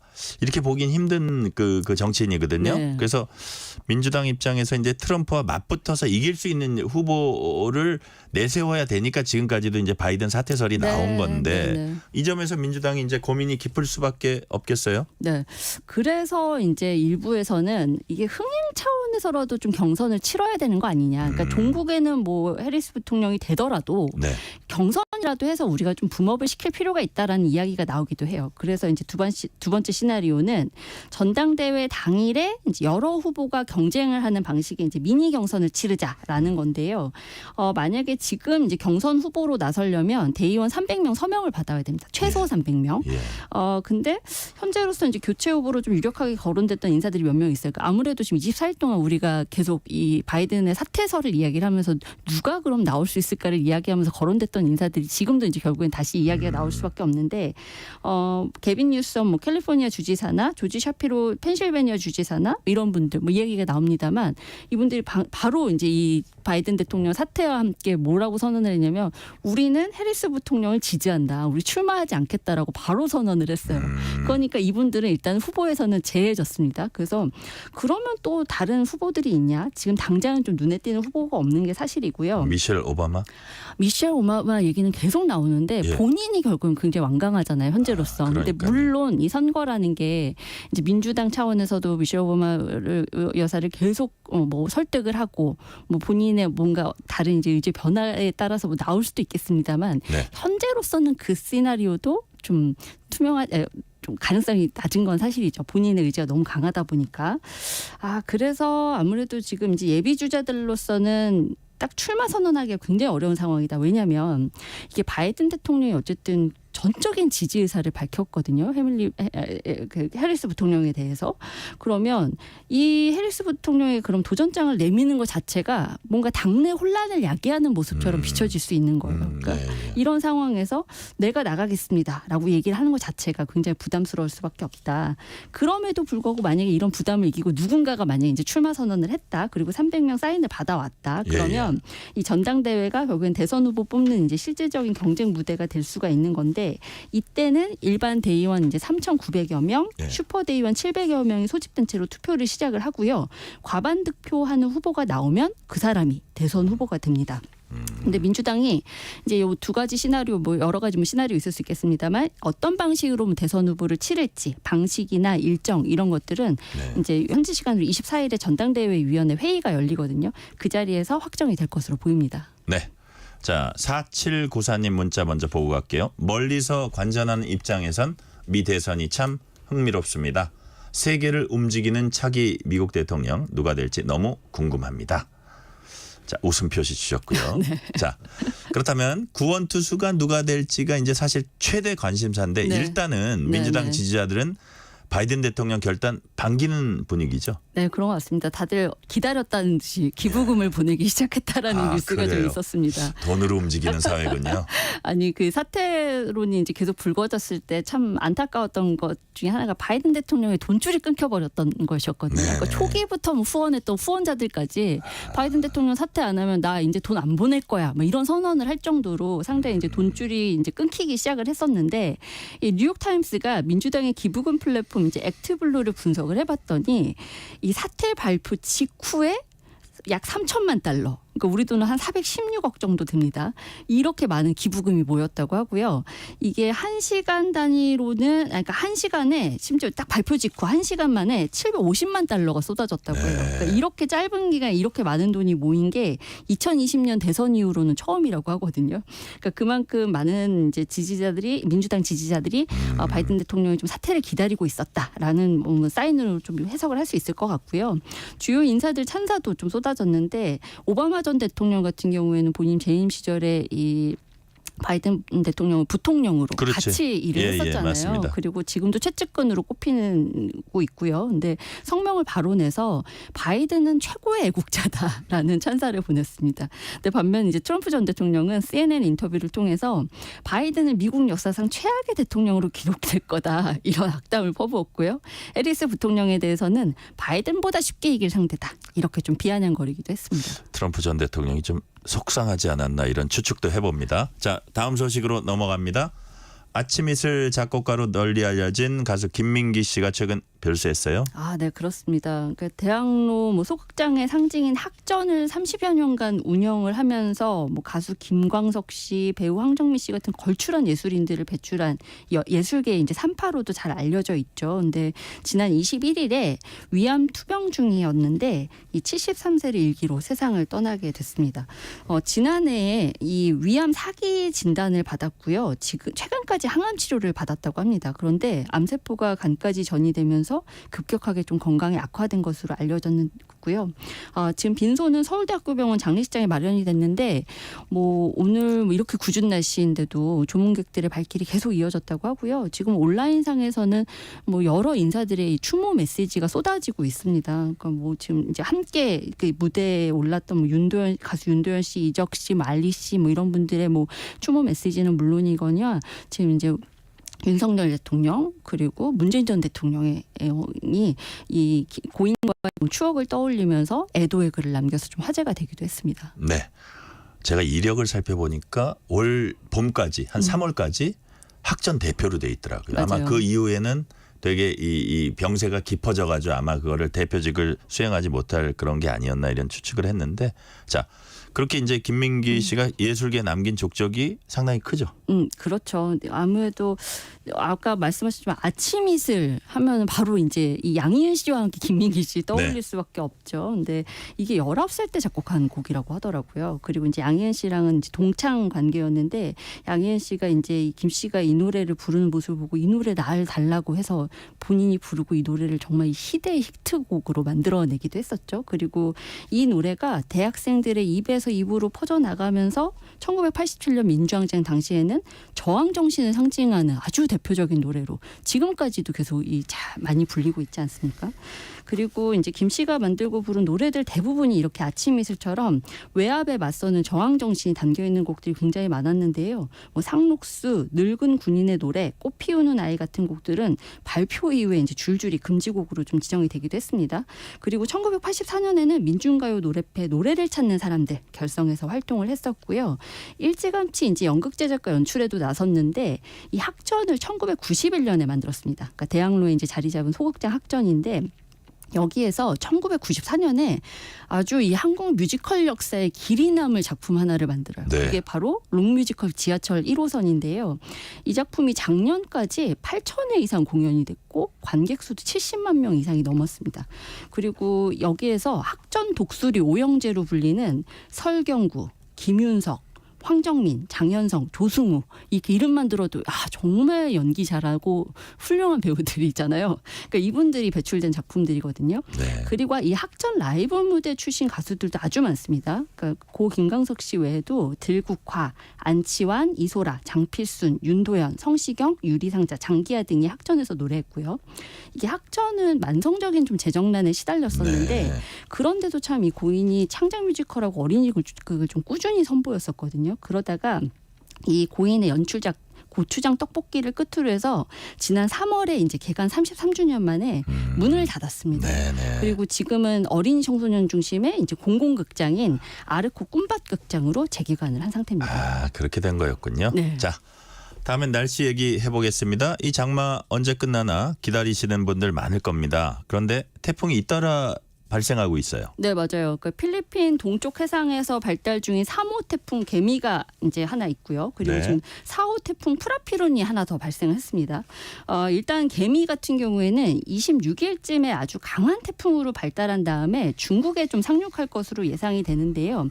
이게 우리한테 한반도에 영향을 미칠 것이냐 아닐 것이냐 이게 예측 모델마다 조금 전망이 달라요. 그래요? 그래서 이게 좀 불분명한데 한국과 영국 예측 모델에서는 태풍이 이제 중국 동해안 따라서 북상한 다음에 북쪽으로 빠져나갈 거다 이렇게 보고 있고요. 반면에 이제 유럽 예측 모델 같은 경우에는 다음 주말과 휴일에 이제 한반도로 방향을 틀어서 휴전선 부근을 향할 것이다 이렇게 보고 있거든요. 그래서 현재로서는 우리 기상청도 이 두 가지 예측 모델 중에 어떻게 좀 진로를 확정하게 될지는 좀 단정하기 어렵다. 좀 더 지켜봐야 될 것 같다 이렇게 보고 있습니다.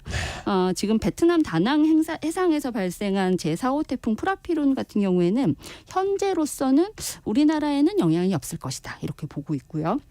근데 다만 지금 이제 이 두 태풍 관련된 뉴스가 좀 주목할 만한 게 이게 장마가 언제 끝날지랑 좀 관련이 있다고 합니다. 네. 그러니까 이 태풍이 어떻게 움직이느냐에 따라서 장마 전선이 북쪽으로 가서 이제 좀 빠져나갈 수도 있고 남하에서 다시 비로 쏟아낼 수도 있고 뭐 이렇거든요. 그래서 지금 당장은 우리 기상청은 이제 31일쯤에는 장마가 끝날 거야라고 보고 있는데 더 갈 것이냐, 더 일찍 끝날 것이냐 이것은 좀 더 지켜봐야 할 것으로 보입니다. 네, 당장 궁금한 게 이번 주 날씨 어떨까요?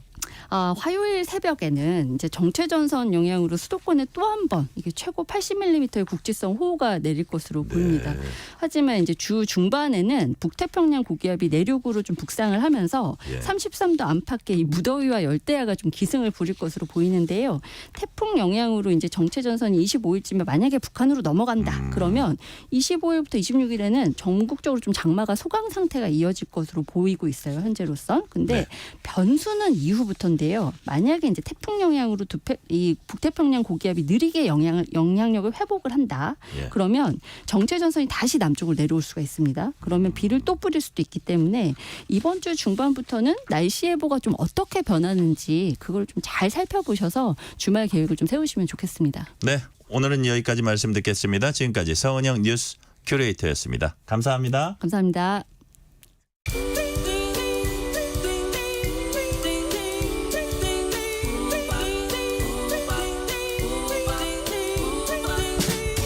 오늘 하루 뉴스를 정리해주는 다정한 편지 한 통. KBS 1라디오 뉴스레터 K.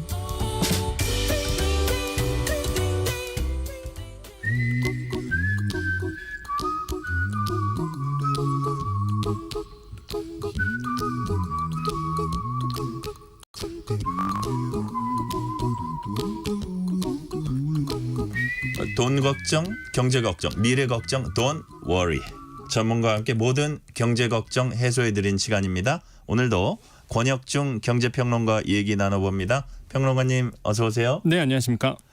오늘은 가상자산 얘기해보겠습니다. 네. 비트코인, 이더리움 이런 암호화폐들 최근 미국에서 현물 ETF도 승인되면서 시장 기대감 커지고 있습니다. 특히 미 대선 공화당 후보인 트럼프 전 대통령 피격 사건 뒤에 트럼프 재집권에 대한 기대감이 또 커지면서 덩달아서 가상자산 시장이 수혜를 입었다고 봐야죠. 네, 그렇죠. 이제 가상자산이 사실상 좀 분위기가 좀 안 좋았었습니다. 그동안. 그러다가 네. 사실상 뭐 지난 13일이었죠. 트럼프 전 대통령의 총격 사건 발생하면서 이제 정치권에서 뭐 이슈겠지만 경제에서도 굉장히 이슈였거든요. 야, 그러면 왜 그러냐면 이제는 그 이슈 때문에 트럼프 전 대통령의 재선의 분위기가 이제 더 많아졌어요. 그래서 경제계에서는 그러면 트럼프 전 대통령이 추진했던 정책이라든지 과거 했던 내용이라든지 공약이 뭐냐 이거에 대한 이제 관심이 굉장히 많아졌죠. 근데 이제 트럼프 전 대통령이 얘기했던 것이 이 가상자산에 대한 규제 철폐라든지 분위기가 좀 바뀌었거든요. 과거랑. 그래서 이제 가상자산에 대한 우호적인 분위기가 연출이 되면서 이제 가상자산이 더 관심을 갖게 되는 그런 분위기가 갑자기 이제 연출이 됐습니다. 네. 자, 말씀하신 대로 트럼프 전 대통령 가상자산에 대해서 친화적 태도를 이제 보여왔습니다. 네. 그렇다면 트럼프가 당선되면 실제로 네. 가상자산의 시세가 고공행진할 수 있다? O입니까? X입니까? 세모입니다. 아, 그래요? 이거는 그 가상자산 시장은 함부로 이렇게 뭐 단정져서 얘기할 수 없는 시장이다 보니까 뭐 주식도 마찬가지지만 뭐 분위기가 좋다라는 정도만 말씀드리지 이게 무조건 오른다라고 말씀드리기 굉장히 어려워요. 그래서 근데 기대감은 높습니다. 지금 시장에서. 왜 그러냐면 세 가지 이유인데 첫 번째 이제 트럼프 전 대통령의 친 가상자산에 대한 태도 변화가 좀 있었죠. 원래는 과거에 그랬어요. 트럼프 전 대통령은 사기다 비트코인 이렇게 이제 불렀는데 최근에 와서 사실상 이제는 재선을 앞두고 나서 이 비트코인 결제를 뭐 허용하겠다 이런 얘기도 했고요. 그 다음에 이제는 선거 자금 같은 경우에도 저도 깜짝 놀랐는데 비트코인으로 뭐 얘기하겠다 이런 얘기까지 나왔었단 말이에요. 그래서 저는 이제 분위기가 완전히 바뀌어서 규제 완화하겠다고 얘기했던 부분 이런 것들이 이제 기대감을 높이게 되고 두 번째 이제 달러와 약세 가능성인데 사실 이것도 굉장히 아까도 말씀드렸지만 세모라고 말씀드릴 수밖에 없는 게 한쪽에서는 오히려 달러화가 강세일 거야라고 얘기한 분도 계시고요. 또 한쪽에서는 아니다 달러화 약세다 이렇게 얘기한 분도 있어요. 이제 환율에서도 굉장히 지금 뭐 말하기 어려울 정도로 변동성이 굉장히 심했습니다. 일단은 이제 트럼프 전 대통령이 계속 추진했던 것이 사실은 자국 기업 우선주의거든요. 네. 그러면 달러 약세를 계속 유도할 가능성이 굉장히 큰 거죠. 왜냐하면 달러 약세가 돼서 수출 기업 좋게 하려고 분명히 할 거예요. 이건 이제 예상되다 보니까 만약에 트럼프 전 대통령이 만약에 재선이 된다 그러면 달러 약세는 나타날 거야라고 이제는 시장에서는 보고 있었는데 또 반대 측면도 얘기가 나옵니다. 아니다. 왜 그러냐면 지금 트럼프 전 대통령이 추진하고 있는 공약이라든지 정책을 본다 그러면 관세잖아요. 사실 10% 보편적 관세한다 그러죠. 그다음에 사실상 이제 재정 지출 늘린다 그러죠. 네. 국채 발행 늘어나겠죠. 금리 올라갑니다. 그러면은 사실상 인플레이션에 대한 압박이 다시 오거든요. 그러면 사실상 금리가 인하된 시기가 좀 더 늦춰진다는 거죠. 그러면 사실상 달러와 강세가 일어납니다. 그래서 지금 이제 달러와 약세냐 달러와 강세냐 이것도 지금 굉장히 시장에서 말들이 많죠. 근데 지금 가상자산 시장으로 본다 그러면 만약에 달러와 약세가 된다 그러면 대체 투자자가 필요하거든요. 대체 투자처가 필요하거든요. 그러면 이제 가상자산이 대처 투자를 할 수 있는 시장이 열리는 거죠. 그래서 뭐 수요가 증가될 수 있다라는 이제는 전망이 나오는 거고 마지막으로 가상자산 인사를 영입했죠. 대표적인 게 이제는 그 러닝메이트로 삼았던 벤스 상원 의원입니다. 이 벤스 상원 의원이 계속적으로 그 가상자산을 지지했던 분들 중에 한 명이에요. 미국에서. 그러다 보니까 가상자산에 대한 우호적인 분위기는 형성될 수 있다. 이런 게 시장의 지배적인 전망이죠. 방금에 이제 기대감 높아지는 이유 말씀해 주셨는데 반면에 가상자산 리스크 또 궁금합니다. 지금 가상자산 투자 시작해도 될까요? 저는 꼭 이 부분에 대해서 말씀드리고 싶은 게 몇 가지가 있습니다. 먼저 가장 대원칙은 자기 책임의 원칙이 있다는 거죠. 투자에는. 항상 그런 분들이 있어요. 뭐 투자해놓고 잃고 나서 뭐 나라에서 책임져라.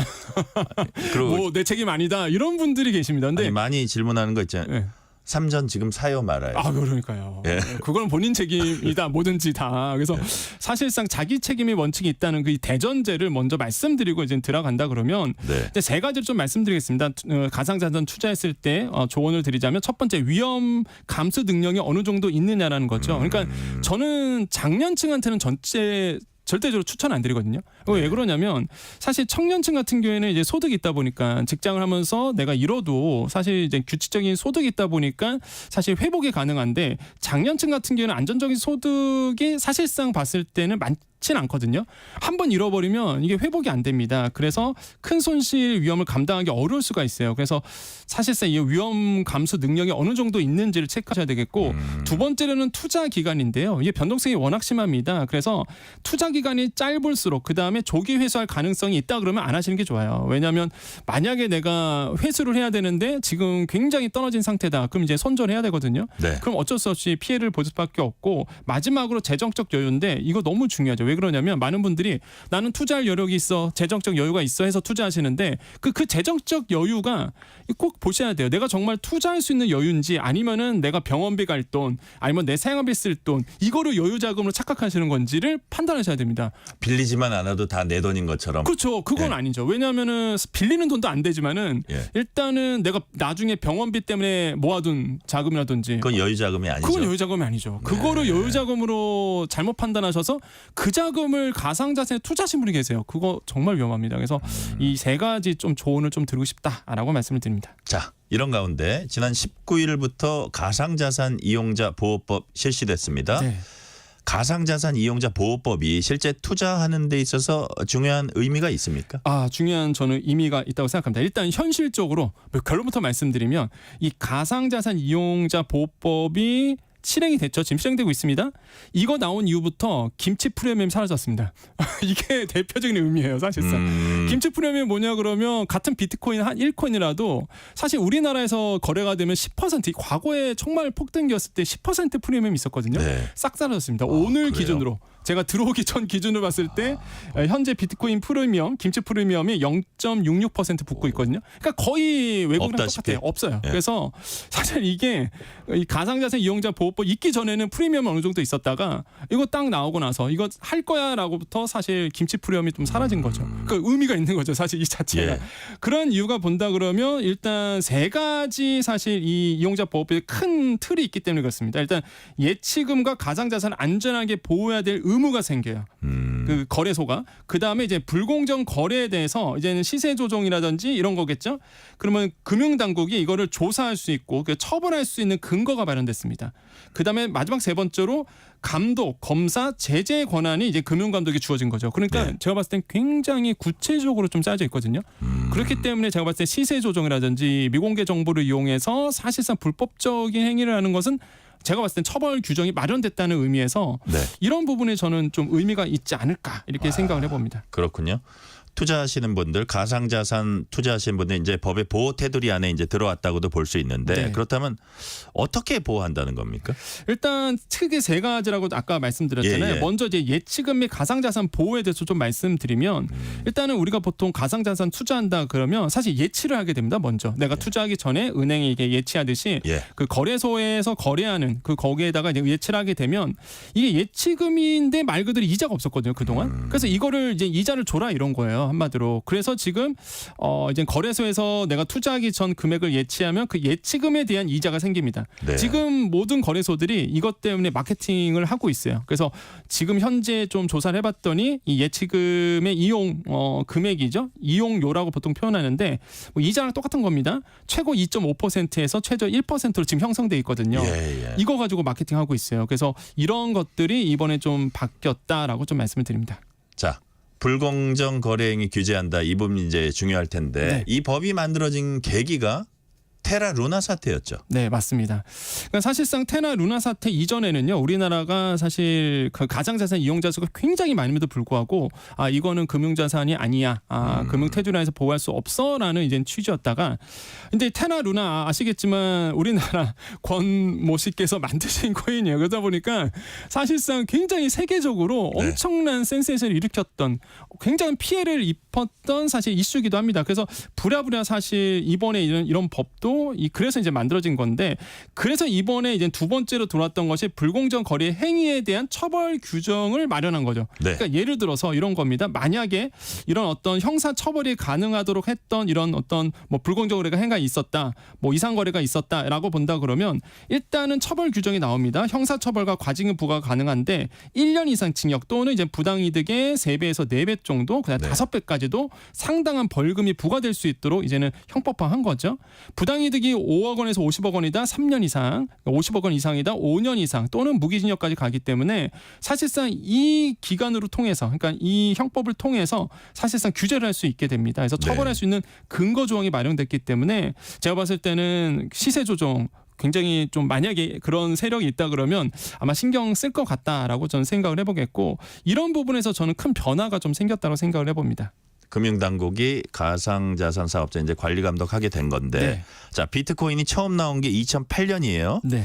그럼 그동안은 아예 규제 없었던 건가요? 왜 지금에서야 만든 건가요? 그러니까 이게 참 안타까운 게 그 당시에 그 2008년도 이후부터 사실상 특근법 하나 있었고요. 그 다음에 규제는 2018년도 이제 실명제가 그때 나오면서 이제 거래에 대해서 누가 투자하고 있는지 그 이름이 이제 꼬리표가 붙은 거 고정되었습니다. 근데 네. 왜 사실상 규제가 없었던 거냐라고 본다 그러면 뭐 모든 분들이 다 공감하실 텐데 초기 인식에 그 인식이 좀 부족했습니다. 야 비트코인이 뭐야 이랬거든요 사실. 야 그거 뭐랑 바꿀 수도 없잖아. 뭐 햄버거 하나 사 먹을 수도 없잖아. 과거엔 그랬잖아요 사실. 예.